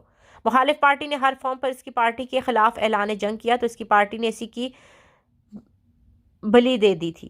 اخبارات میں سوشل میڈیا پر اس سے لاتعلقی کے اشتہار چلائے گئے۔ اس کے OTB چینی اور آفس کے مالیاتی شعبے میں غبن کے الزامات میں بھی سچ ثابت کر دیے گئے، وہ سچ جو اس نے کبھی کیے ہی نہ تھے، اور اس دورخگوئی پر بھاری ثابت پڑ گئے جو ماضی میں گل کے لیے کیے گئے تھے۔ کال کوٹھڑی میں پہلی رات وہ آئی تھی اسے یاد دلانے، اللہ حساب لے گا۔ اس نے چونک کر آس پاس دیکھا، وہاں تو کوئی بھی نہیں تھا سوائے اس بھیانک تاریکی کے جو اب اس کا مقدر بننے جا رہی تھی۔ مہک آپی، کوئی خاتون آپ سے ملنے آئی ہیں۔ حاجرہ آفس کے کلاس ڈور پر دستک دے کر اندر آئی۔ کون ہے؟ اس نے پوچھا، ساتھ ہی اس کی نگاہ LED پر گئی۔ آفس کے باہر والا کیمرہ ایک ادھیڑ عمر خاتون کا چہرہ دکھا رہا تھا۔ مامی جی؟ اس کے منہ سے صرف اتنا ہی نکلا۔ مامی جی، میں سچ کہہ رہی ہوں، مجھے اب کچھ بھی تو یاد نہیں۔ سلیمہ کے جڑے ہاتھوں میں دبائے کہا تو اس کے لہجے میں سچائی کی گواہی آنکھوں سے بھی دی۔ بڑی منزلوں کے مسافر چھوٹے چھوٹے اسٹیشنوں پر بسیرا نہیں کرتے۔ وہ بھی ایسی ہی تھی، اپنے نام کی ایک سدرا گل مہک۔ رضیہ سیالکوٹ سے لاہور آ گئی تھی۔ گل نے خالہ کو لینے گاڑی بھیج دی تھی۔ رضیہ اب کہیں نہیں جائے گی، یہ طے تھا۔ اس نے سب کو کبھی معاف کر دیا تھا، تو اب سزا کیسی؟ زبان کا بویا پلکوں سے کاٹنا پڑے تو یوں ہی جان جایا کرتی ہے، پر کاٹنا تو ہوگا۔ سمرا میری ہی طرح کڑوی ہے، میں دل ہے بغض رکھتی تھی تو وہ زبان سے اگلتی ہے۔ دلاور کے جانے کے بعد تو اس کی زبان میں اور بھی کڑواہٹ بھر آئی گئی۔ میں جانتی ہوں مامی جی، آپ کی جگہ میں ہوتی تو شاید اس سے بڑھ کر کرتی۔ جو ہوا اسے بھول جائیں، خالہ ہمارے آبائی مکان میں رہیں گی۔ گل نے آبائی مکان کی چابیاں سلیمہ کے ہاتھ میں رکھیں۔ نعمان ٹھیک کہتا ہے، تم بہت بڑی ظرف والی ہو، اللہ تمہیں خوش رکھے۔ کرپشن ثابت ہو گئی تھی۔ مخالف پارٹی کے کارکنوں نے گھر پر پتھراؤ کیا تو ملکہ کا ضبط جواب دے گیا۔ اس کا رضیہ سے جھگڑا ہوا تھا۔ اسی پریشانی میں رضیہ نے سلیمہ سے دل ہلکا کرنا چاہا جو عالیہ کو اپنی غیبت لگا۔ نعمان کے کہنے پر سلیمہ گل کے پاس چلی گئی۔ گل نے اماں ابا اور دونوں بھائیوں سے بات کر کے رضیہ کو کہیں نہ جانے دینا طے کر دیا۔ عاطف کی پوسٹنگ بھی اسلام آباد میں ہو گئی تھی۔ وہ صفیہ اور منظور علی کو لے کر وہیں آ گیا تھا جہاں اس کے بچپن کی شرارتوں کا ساتھی عثمان رہ رہا تھا۔ گل آشیانہ مسکن میں بری طرح مصروف ہو گئی تھی۔ مہینے کا ایک دن سب ایک ساتھ گزارتے تھے۔ زندگی کی یہ مصروفیت والا چہرہ گل کی زندگیوں میں ڈھیروں سکون کا باعث ثابت ہوا تھا۔ جواد نے ان سے پھر کبھی رابطہ نہیں کیا۔ سمرا اس کی پل پل کی نگرانی جو کرتی تھی، کہیں پہلی بیوی اور بچوں کی محبت بیدار نہ ہو جائے۔ کچرا پھینکنے والا اور پھولوں کی ٹوکری دینے والا دونوں ہی اپنے اپنے ظرف کی پستی اور بلندی ظاہر کرتے ہیں۔ رضیہ نے بھانجی کے ساتھ جو کیا وہ اس کی ظرف کی پستی تھی، اب گل نے جو کیا وہ اس کی ظرف کی بلندی اور اس بات کا ثبوت تھا کہ وہ سب بھول کر آگے بڑھ گئی ہے۔ کہاں ہے تیرے وہ لاکھوں اندھے پیروکار؟ تیرے کہے میں عمل کی تاثیر ہوتی تو وہ تیرے لیے آواز بلند کرتے۔ شیبان امیر الدین، تجھے اس مظلوم پر جبر کرنے کی سزا مل رہی ہے۔ ملکہ اس سے ملنے آئینہ دکھانے آئی تھی، کہہ کر رکی نہیں، وہ پیچھے چلاتا رہ گیا، میں نے کچھ نہیں کیا، اللہ جانتا ہے تو نے کس کے ساتھ کیا کیا ہے۔ زیر لب بڑبڑاتی وہاں سے نکل آئی تھی۔ آگے کی گلیاں تنگ تھیں۔ ڈرائیور نے گاڑی ایک طرف پارک کی اور رضیہ کا سفری بیگ نکال دیا۔ بی بی جی، یہاں سے گاڑی اندر نہیں جا سکتی۔ مؤدب انداز میں دروازہ کھول کر کھڑا ہو گیا۔ جواب میں وہ کچھ نہ بولی اور گاڑی سے باہر نکل آئی۔ کبھی اس کے بیٹے نے بھی اسے ایسی شاندار گاڑی میں نہ بٹھایا تھا۔ صفیہ نے اپنے بچوں کی بہترین تربیت کی تھی، رشتوں کو جوڑے رکھنا سکھایا تھا۔ مہک بی بی نے سامان لانے کا کہا تھا، میں وہ لے آؤں، آپ اندر چل کر بیٹھیں۔ لوہے کے دروازے پر لگا تالا کھولتے ہوئے اس نے رضیہ سے کہا تو اب یہ طے تھا کہ سرخ اینٹوں سے بنے اس پرانے طرز کے مکان کو رضیہ نے آباد رکھنا تھا، سانسوں کی ڈور ٹوٹنے تک۔ خوشبو کا کام پھیلنا ہے سوا اپنے وقت پر پھولوں کی چاک ہوئی اور سفر کا آغاز ہوا۔ یہی مہک تب بھی پھیلی تھی جب رضیہ گل کی طلبگار بنی جھولی پھیلائے بہن کے پاس آئی تھی۔ موتیے کی مہک تب بھی وہی تھی جب رضیہ گل کی کردار کشی کر رہی تھی۔ یہی مہک اب بھی ہے جب وہ صحن کے بیچ کھڑی وقت کے اکھاڑ پچھاڑ پر انگشت بدندان تھی۔ وہیں گل جو کبھی کم حیثیت تھی، بے مایا تھی، اپنوں کے رحم کی طالب۔ رضیہ نے کیا کیا اس کے ساتھ اور بدلنے میں گل نے کیا کیا اس کے ساتھ؟ بہن بہنوئی کو کیا منہ دکھائے گی؟ اپنی تقدیر کی سیاہی بھانجی کو ورثے میں دیتی کیوں خود غرض ہو گئی تھی؟ میں نے سہا تھا سب گل کے ساتھ، نہ ہونے دیتی۔ اللہ، کیا مجھے معافی ملے گی؟ دل اس کی فریاد پر خاموش رہا تھا۔ وہاں ابھی خوشبو اور یقین کا ملاپ نہیں ہوا تھا۔ یقین کے سفر کا آغاز کیوں کر ہوتا؟ کہتے ہیں برا وقت دیکھ کر سایہ بھی ساتھ چھوڑ دیتا ہے۔ وہی پشت پناہ شیبان سے کنارہ کر گئے تھے جس پر اسے بہت مان تھا۔ اسے خبر ہی نہ ہوئی کب اسے نیچا دکھانے کو کس نے کس سے جوڑ بنایا۔ جیل میں سلاخوں کے پیچھے وہ اپنے بال نوچتا چیختا چلاتا رہتا۔ وہاں کوئی نہ تھا جو اسے سنتا، اس کے دیے بے عمل و عازت پر سر دھرتا۔ فریاد کی بازگشت بے مراد ہوئی اور اس کے پاس لوٹ آئی۔ رات کے اس پہر وہ دونوں صحن میں بچھی چارپائی پر پاؤں لٹکائے بیٹھے تھی۔ مجھے اس کا علاج کروانا چاہیے تھا۔ میں نے سوچا شادی کروں گی تو خود ہی ٹھیک ہو جائے گا۔ مرض کی تشخیص غلط تھی تو شفا کیسے ملتی؟ کتنی خود غرض ہو گئی تھی نا میں۔ امیر الدین کا ہاتھ اٹھتا اور میری زبان چلتی تھی۔ کاش کہ میں نے بچوں کی تربیت پر وقت لگایا ہوتا تو آج یہ دن نہ دیکھنے کو ملتا۔ میرے دونوں بچے یہی سوچ کر بڑے ہوئے کہ عورت اسی سلوک کی مستحق ہے۔ ثانیہ بھی وہی سب سہ رہی ہے جو مجھ سے بیتی، اور شیبان نے عورت کے ہر روپ کو پیروں میں رگیدا۔ رضیہ کے لہجے میں پچھتاوا کا رنگ نمایاں تھا۔ جانتی ہے خالہ، یہ زندگی کوئی فلم یا ڈرامہ نہیں جس کا جو سین پسند نہ آئے فارورڈ کیا اور مرضی کا سین دیکھنے لگ گئے۔ اس کا ہر رنگ دیکھنا پڑتا ہے، ہر موسم جھیلنا پڑتا ہے، اچھا لگے یا نہیں، کہ اس کے سوا ہمارے پاس اور کوئی آپشن ہی نہیں ہوتی۔ خالق ہمیں سرگرد گرم سے گزار کر اپنی مرضی کے سانچے میں ڈھال دیتا ہے۔ ہم بندے کون ہوتے ہیں پھر اس کی پلاننگ میں رکھنا ڈالنے والے؟ یہ زندگی کوئی کہانی بھی تو نہیں نا کہ برا کرتے رہو اور اختتام پر معافی مانگ کر بڑی ذمہ ہو جایا کرو۔ جس نے جو بھی کہا ہے اسے سہنا بھی تو ہوگا۔ گالوں پر بہتے آنسو نرمی سے پہنچتے ہوئے اس نے وہ سب کہا جو کبھی اس پر بیتا۔ بچے اندر سو گئے تھے۔ رات کی رانی کے مہک میں بسے آنگن میں بہت سے اعترافات کیے جا رہے تھے۔ رضیہ کی اس گھر میں پہلی رات تھی۔ پہلی رات چاہے کہیں بھی ہو جیلنا سہل نہیں ہوتا، پھر چاہے وہ رات قبر کی ہو یا جبر کی۔ رضیہ کے لیے اس گھر میں پہلی رات جبر کی ہی تھی۔ گل رات بتانے بچوں کو لیے یہاں چلی آئی بنا کوئی احسان جتائے۔ رضیہ بے آواز روتی رہی۔ رونا ہی تھا، اولاد کے کرموں کو اب رونا ہی تھا۔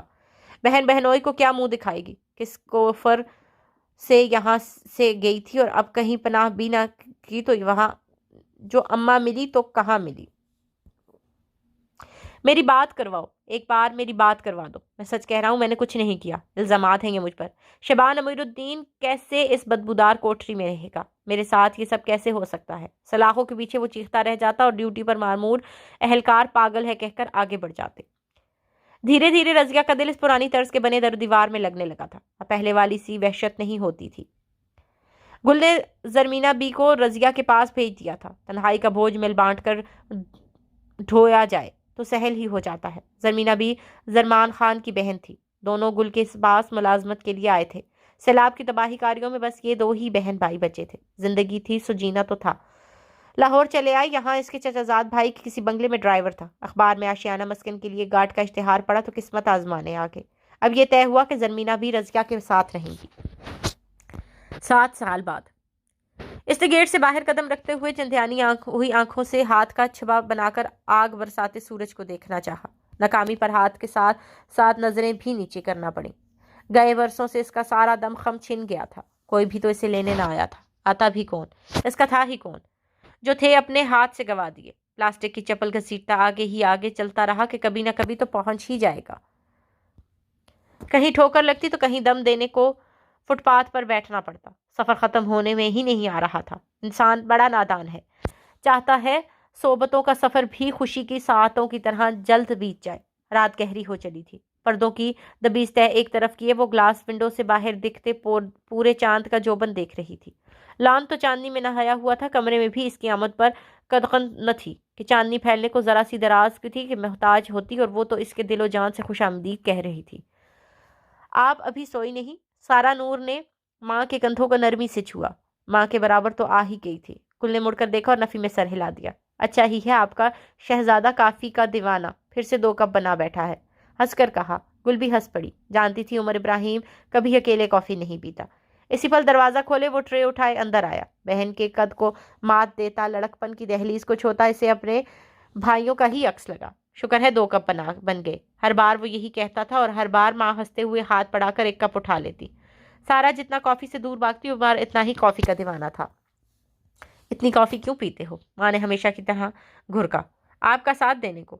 سپ لیتے یاد دلانا نہ بھولا۔ اسے گل سے ہی کافی پینے کی عادت ملی تھی۔ عثمان بھی ایسے ہی اس کا ساتھ دیتا تھا۔ جب ابا اسٹور سے گھر کا سامان لاتے بیٹی کے لیے کافی کی بوتل لانا نہ بھولتے۔ اکیلے کیسے پیو گی؟ عثمان ہنس کر کہتا اور گل 1 نہیں 2 کپ بنا لیا کرتی تھی۔ ماضی کے وہ جگ راتیں یاد کرتے سمے لبوں پر دھیمی مسکان پھیل گئی، جسے دیکھ کر بہن نے ہونٹوں کو عثمان ماموں کہنے کے انداز میں گھول کیا جس کی تائید عمر نے بھی کی۔ بچے بھی ماں کے مزاج کے ہر موسم کے واقف تھے۔ اس پل باہر لان میں پھیلی چاندنی کا رنگ کچھ اور ہی سنہرا ہوا تھا۔ گیٹ تک پہنچتے پہنچتے اس کی ہمت جواب دے گئی تھی۔ بیل دینے کو ہاتھ بڑھایا ہی تھا کہ چکر آنے سے وہیں گر گیا۔ منزل پر آیا تھا یا ابھی راہ میں ہی تھا اسے بھی خبر نہ ہوئی، کب ہوش سے بیگانہ ہوا۔ اس کے جسم کا ایک حصہ مفلوج ہو گیا ہے، بہتر ہے کہ گھر پر علاج کے بجائے انہیں اسپتال لے جایا جائے جہاں ان کی بہتر دیکھ بھال ہو۔ ڈاکٹر نے جاگتے جاتے تاکید کی اور ملکہ کے گھر کے سٹور روم میں اس کی چارپائی کی جگہ بنا دی، جہاں لگا چھت کا پنکھا کچھ ایسا چلتا کہ پر گننا مشکل نہ لگتا، اور چارپائی پر پڑا لاچار وجود یہی تو کرتا تھا۔ تمہارے بھائی کی خدمت مجھ پر فرض نہیں، شکر کرو گھر کے دروازے اس پر بند نہیں کیے۔ ملکہ نے نند کو اطلاع دی تو بہن سے رہا نہ گیا۔ دن کا ایک وقت اب اس کے لیے مختص کر دیا تھا، جو کبھی ظلم ڈھاتے چوکتا نہ تھا، آج لاچاری کے سبب اپنا بوجھ اٹھانے سے بھی قاصر تھا۔ جنہیں کبھی حقیر جانا تھا آج انہی میں سے ایک اس کی غلاظت صاف کر رہی تھی۔ وہ جو ناک پر مکھی نہ بیٹھنے دیتا تھا آج بدن کے رشتے ناسور پر جگہ بنانے والی مکھی تک اڑانے سے مجبور تھا۔ جن عورتوں کو حقیر جانا آج انہی میں سے ایک حقیر عورت اس کی گندگی اٹھا رہی تھی، اللہ کی رضا کی خاطر۔ اس کی زبان پر مگر اب بھی ایک ہی بات تھی، میں نے کسی کا کیا بگاڑا تھا؟ کمرے کے در و دیوار کی خستہ حالت اس کے مکین کی بے معنی کا نوحہ کہہ رہی تھی۔ کمرہ کیا تھا، کاٹ کے باڑ سے بھرپور اسٹور روم تھا جس کے ایک کونے میں پرانا پلنگ اور ٹوٹی ہوئی میز رکھی تھی۔ پلنگ اور اس پر بکھرا وجود گواہی دے رہا تھا کہ وقت کے ہر فرعون کو شکست ہو کر ہی رہتی ہے۔ ظلم اور ظالم دونوں بالآخر انجام کو ہی پہنچ جاتے ہیں۔ اے لوگو عبرت حاصل کرو۔ لیکن کیا ظالم اپنے عروج میں یہ سب سوچتا ہے؟ بہن آتی خاموشی سے اس کے وہ کام بھی کرتی جو نہ بھی کرتی تو اس سے باز پرس نہ ہوتی۔ اتنا تو بدلہ لے ہی سکتی تھی جتنا اس نے جھیلا تھا۔ وہ بلاتا رہ جاتا اور ثانیہ خاموشی سے کام پورا کرتی اور چلی جاتی۔ دن کا بقیہ حصہ ملکہ کے تانے سننے میں بیت جاتا۔ وہ اب مجبور ہے کم از کم اس حالت میں تو ان پر رحم کھائیں۔ ایک روز ثانیہ نے کہہ دیا، رحم ہی تو کھایا ہے۔ بہرحمی سے گویا ہوئی، آپ کے ساتھ تو بھائی نے کچھ برا نہیں کیا، جس کے ساتھ کیا وہ بدلہ لیتی تو بات اور تھی بھابھی۔ اچھا ہی ہے نا، میں نے اسے دوہرے عذاب سے بچا لیا، نہ ظلم کرتی ہوں نہ خود پر کرنے دیتی ہوں، صفاقی سے کہا اور گنگناتی ہوئی چلی گئی۔ ماما میرے بابا کہاں ہیں؟ نور اسکول سے واپس آئی تو سیدھا ماں کے پاس آئی اور سوال کیا۔ تو اب وہ گھڑی بھی آ گئی جب ان بچوں کا حقیقت سے شناسا ہونا ضروری ہو گیا ہے۔ کبھی نہ کبھی تو یہ سب ہونا ہی تھا۔ بتائیے نا، ہم بابا کے ساتھ کیوں نہیں رہتے؟ اسکول میں سب اپنے بابا کی بات کرتے ہیں، میں کیوں نہیں کرتی؟ نور نے پھر سے سوال کیا۔ آپ اپنے بابا سے ملنا چاہتی ہو؟ یہ بھی جاننا چاہتی ہو کہ وہ ہمارے ساتھ کیوں نہیں رہتے؟ گل نے اسی سے سوال کر دیا جو جواب میں نور کا سر اس بات میں ہل گیا۔ تم پھر آ گئی؟ بڑی ہی مستقل مزاج عورت ہو۔ سمرا کی زبان کی دہاڑ بڑی ہی مستقل مزاج تھی۔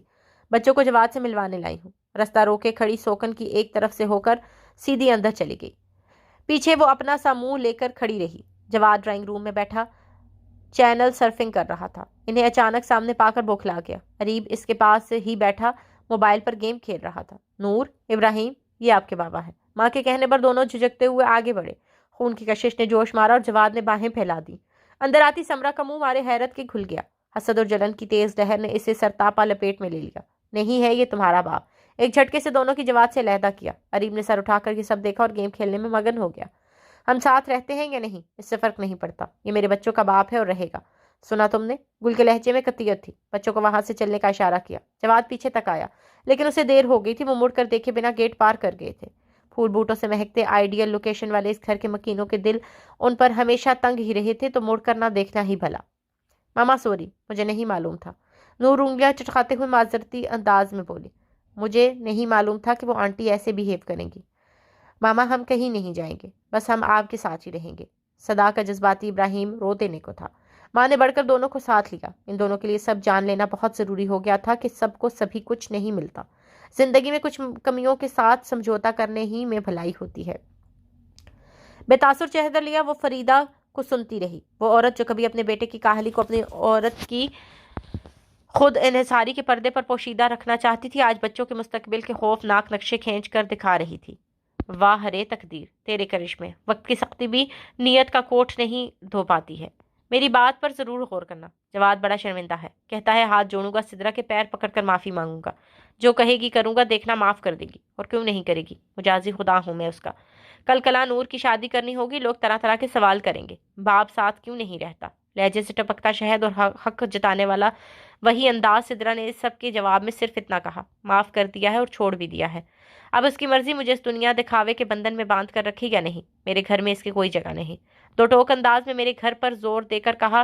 لمحہ بھر کو تو فریدہ چپ رہ گئی، لیکن جاتے جاتے گلے شکوے دور کر کے سب بھلا دینے کا کہنے سے خود کو روک نہ پائی۔ وہ جو صبح کے لیے لیکچر تیار کر رہی تھی ذہنی طور پر منتشر ہو گئی۔ گھر سے نکال دیے جانے پر بھی یہ کیوں کہا تھا، کیوں نہیں نکلتے ہو، بھول جاؤ سب، میاں بیوی میں یہی سب ہوتا ہے، کیوں ہوتا ہے یہی سب، ایک فریق سسپینس دیتا ہے تو دوسرا یہ سب کیوں نہیں کرتا۔ جواد آج بھی اسی روش پہ تھا، مستقل کوئی جاب نہ کرنے کی پرانی عادت، باپ کی ریٹائرمنٹ کے دن قریب تھے، پینشن پر گزارا کیسے ہوتا، کوئی تو سائیڈ آپشن رکھنی تھی، ان کے لیے سدرا گل مہک وہی سائیڈ آپشن تھی۔ کبھی ذکر نہیں کیا تو کیا میں نہیں جانتا کہ وہاں جانا آپ کے دل میں دبی خواہش ہے؟ بس پھر طے ہو گیا، ہم سب عمرہ کرنے جا رہے ہیں، اگلے مہینے بچوں کے اسکولوں کی چھٹیاں ہونے والی ہیں، کچھ عرصے کے لیے یہاں کے سارے معاملات حاجرہ کے سپرد کر دیں، وہ سب سنبھال لے گی، ویکینڈ پر سب اکٹھے ہوں گے۔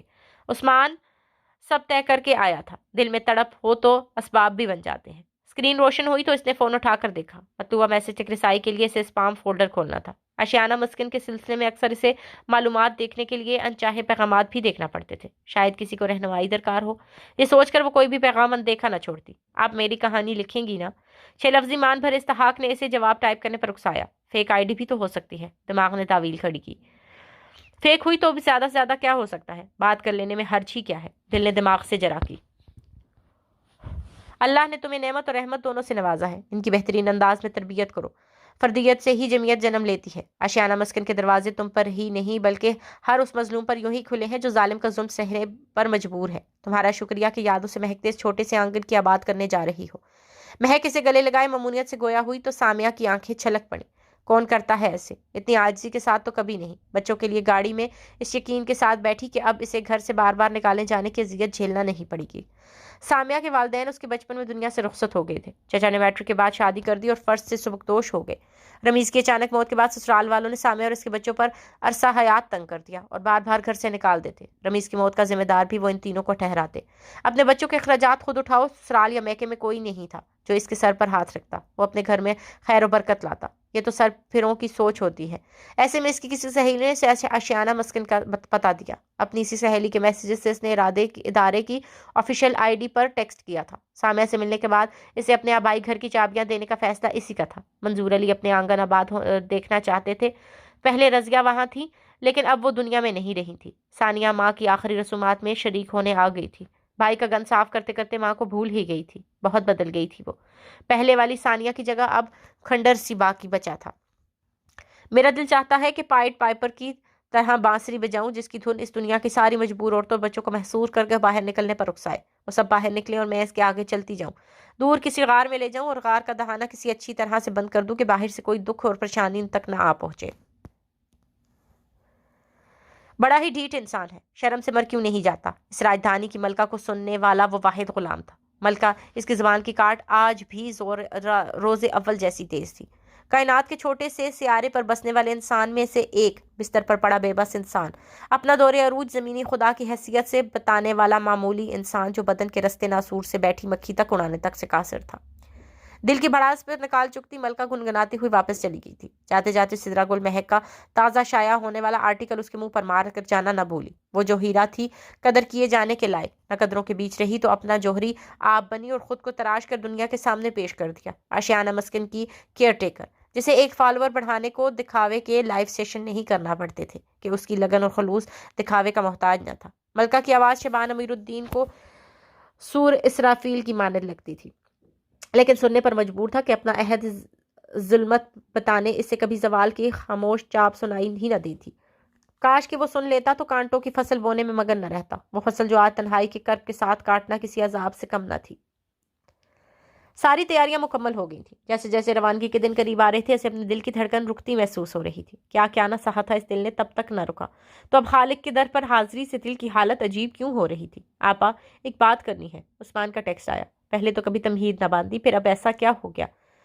ترنت رپلائی میں سوال کر ڈالے۔ دراصل شیبان بھائی بیمار ہیں، آپ سمجھ رہی ہیں نا میں کیا کہنا چاہ رہا ہوں؟ عثمان، میں نے کسی کو بد دعا نہیں دی، میں جانتا ہوں میری آپا کسی کو بد دعا نہیں دے سکتی، بس ایک بار پلیز ان کی آسانی کے لیے تو دعا کر سکتی ہے نا؟ اور وہ دعا تو کیا کرتی، ساری رات آنکھوں میں کاٹ کر اگلی صبح کی راہ دیکھنے لگی۔ ایک فیصلہ گن گھڑی بھی یہ بھی صحیح۔ ثانیہ گیٹ بند کر کے باہر نکل رہی تھی، سفید آلٹو گیٹ کے باہر آ کر رکی۔ کاٹن کے لیمن کلر کے بے شکل لباس میں وہ گل تھی۔ بے اختیار اس نے بھائی کی غلاظت والے بیگ کا ہاتھ کمر کے پیچھے کر لیا۔ اسے اپنا آپ حقیر لگ رہا تھا۔ مجھے شبان سے ملنا ہے، لہجے میں بنا کسی لچک کے اس نے ثانیہ کو مخاطب کیا۔ اس نے اندر چلنے کا اشارہ کیا اور کمر کے پیچھے ہاتھ میں جو تھا اسے نامحسوس انداز میں باہر سائڈ پر رکھ دیا۔ محل کی ملکہ کو اپنے شوہر کا وجود تو گوارا تھا نہیں، اس کی گندگی کہاں ہوتی۔ ملکہ نے حیرانی سے ثانیہ کے پیچھے آتی بہت خاص مگر عام صورت والی کو دیکھا، جس پر عمر کی گھڑیاں جیسے ٹھہر سی گئی ہوں۔ آؤ گل، گھر کی مالکن کو یک سر نظر انداز کیے اس نے پیچھے دیکھ کر کہا، یہ یہاں کیوں آئی ہے؟ خود کلامی کی اور دونوں کے پیچھے چل دی۔ بھائی دیکھیں تو کون آیا ہے؟ ثانیہ کی نظروں نے اس کے کمرے کا طواف کیا جہاں وہ لاچار وجود ڈال دیا گیا تھا۔ پورے گھر کا کاٹ کباڑ ایک طرف کر کے ایک چارپائی کی جگہ بنائی گئی تھی۔ لکڑی کی پرانی سی میز برابر میں رکھی تھی جہاں کچھ رسائل اخبارات سلیقے سے رکھے گئے تھے۔ ثانیہ نے اس کی نظروں کے تعاقب میں دیکھا، ان سب میں تمہاری تحریریں ہیں، میں بھائی کو پڑھ کر سناتی ہوں۔ ثانیہ کی آواز سن کر اس نے آنکھیں کھول دی۔ ان آنکھوں میں پہچان کا عنصر مفقود تھا۔ وقت کا فرعون ہوش و حواس سے بیگانہ ہو گیا تھا۔ شبان امیر الدین میں سدرا گل مہک، پورے دل سے تمہیں معاف کرتی ہوں۔ کسی قسم کے رد عمل کا انتظار کیے بنا وہ کھلے دروازے سے باہر نکل گئی تھی۔ اسٹور روم کی دیوار سے کان لگائے ملکہ اسے تیزی سے باہر آتا دیکھ کر گڑبڑا گئی۔ بھائی بہت تکلیف میں ہے، ثانیہ نے پیچھے سے کہا۔ گل وہیں رک گئی۔ جانتی ہوں، آپ بھی اپنے بھائی کو معاف کر دیں کہ مجبوریوں سے بدلہ کس بات کا؟ اس نے مڑ کر دیکھے بنا کہا۔ ثانیہ نے اس کے سامنے آ کر ہاتھ جوڑے کھڑی ہو گئی۔ میں بھی ظلم ہوتا دیکھ کر خاموش رہی، مجھے معاف کر دو۔ میں نے سب کو معاف کر کے چھوڑ دیا۔ جس نے بھی جو بھی بویا وہ کاٹنا تو ہوگا، پھر چاہے پھول ہو یا ببول۔ بھائی کو بیڈ سور ہو گیا ہے، وہ اب کسی کو پہچان بھی نہیں پاتے۔ اللہ سے دعا کرو ان کی مشکل آسان ہو۔ اللہ تمہیں دعا ضرور سنے گا اور دکھی دلوں کی بہت قریب ہوتا ہے۔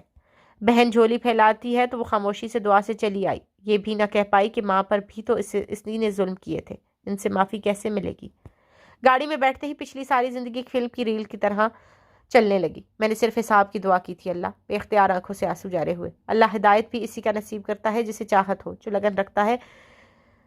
بے ہدایتیں تو بحث میں پڑ جاتے ہیں، ہم نے کسی کا کیا بگاڑا تھا؟